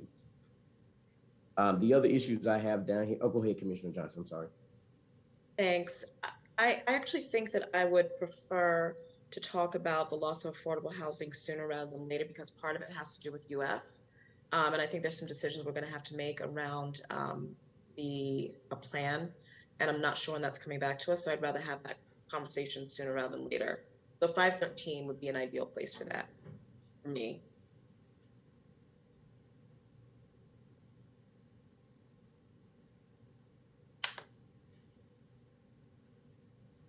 Right, Commissioner Ariola. Thank you, Mr. Mayor. I only have 3 items, and they can all be discussed in May. The first one is the mayor's charter amendment that I wanted to discuss. That can be on the 13th, if that's possible. Second, I would like to have a discussion on urban annexation policies, and we haven't had one of those discussions in a while, but I've been in contact with different charter offices and their staff members, so I'm teeing that up, and that can be either the 27th or the 10th. It makes no difference to me. The more time to prepare that discussion, the better. And lastly, I would prefer if this happens in May, but I've brought up many times a discussion of a Gainesville Green New Deal, and the research should be ready by then from the policy fellows and from some sustainability fellows that I've been working with. So, thank you. Okay, Commissioner Ward. Thank you, Mr. Mayor. So some of the things that I had, that Zariah's shop has been working on for me I think are more appropriate now for the special meeting we're having on youth policy on the 19th of this month. So there's a proposal out there, a policy proposal that I'd like to roll into that. Two other things that that policy research has been working on for me is ways that we might reach out to more women for hiring at GPD and GFR. And I mean, that's not, I don't think that the research is quite ready yet, but sometime this quarter, I'd be happy with June 10th for that. Also, and this might roll into a Green New Deal, one of the things that I've asked for that's probably almost certainly not ready yet is EV charging stations and how we might incentivize those and how we can lower the entry barrier for those. So what name are we talking about for Green New Deal? We haven't set one. Mr. Falston, if you feel comfortable being ready by then, that's probably a great place for it. Which date did you recommend? May 27th. That's fine. Okay. I mean, I wasn't going to rush that one, but it fits hand in glove, I think, with Commissioner Aiello's. You're ready by then.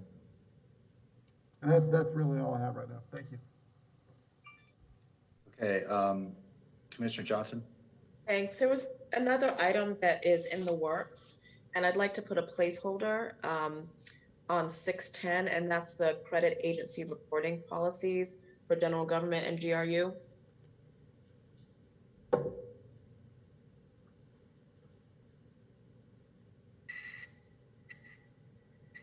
All right, and then I'm sorry, I was getting myself into my quarantine space. Did anybody bring up the community-wide barriers to felons seeking employment issue? No? No, sir. Okay, so that's a referral I have. I think I'd like to hear what is being budgeted for each meeting, time-wise, to figure out if we even have time for that. Mr. Folsom, can you go through each meeting and what you have written down so far? Yes, sir. So far we have city elections reform on the next GPC, which is 422. We have pay equity coming back at the next GPC on 422. City ethics board and public campaign financing conversation. All of that is on 422, our next GPC meeting. What we have so far for the first GPC in May, which is 513, we have a CARES Act conversation. We have a loss of affordable housing conversations. And we have, I believe this is the Strong Mayor conversation, Commissioner Ariola? Yeah, I'd like us to refer to it as the Mayor's Charter Amendment. Mayor's Charter Amendment will be 513. The academic term can be used in the research, but not on the agenda. Perfect. Okay. And also, Mr. Folston, it's not the CARES Act, it's the ARP.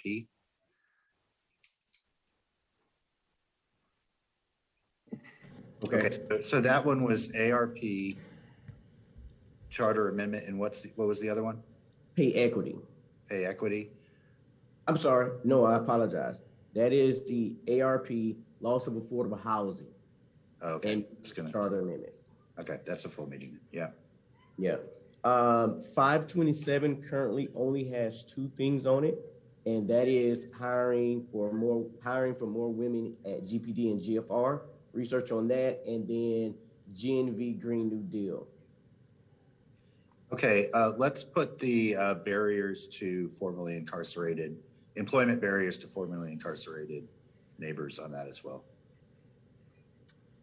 And Mr. Mayor, Commissioner Simmons has her light on. Okay, was that the last meeting? Was there one? Last one? In June 10th, so Yeah. far, what we have is policy surrounding reporting to credit agencies. Okay. Commissioner Simmons? Thank you. I also had the historic neighborhood signage that I wanted added on the 422 GPC meeting. Historic neighborhood signage. Yeah, thank you. Yeah, and then pay equity and city ethics board are separate, 2 separate items.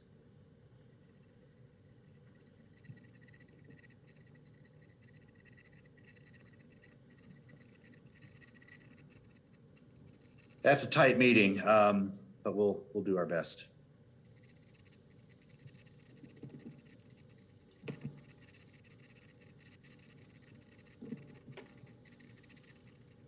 Okay.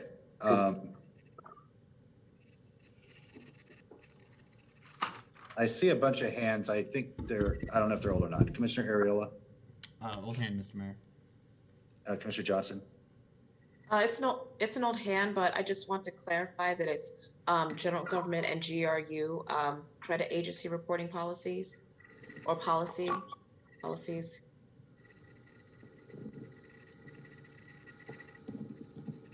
Yeah, and mine's not for the newly incarcerated, it's for the formerly incarcerated. Okay. Thank you. Commissioner Santos? Thank you, Mayor. I was hoping that we could maybe set the annexation policies of Commissioner Ariola maybe for June 10th, if that would be work better for you. Thanks for catching that. Thank you, Mayor.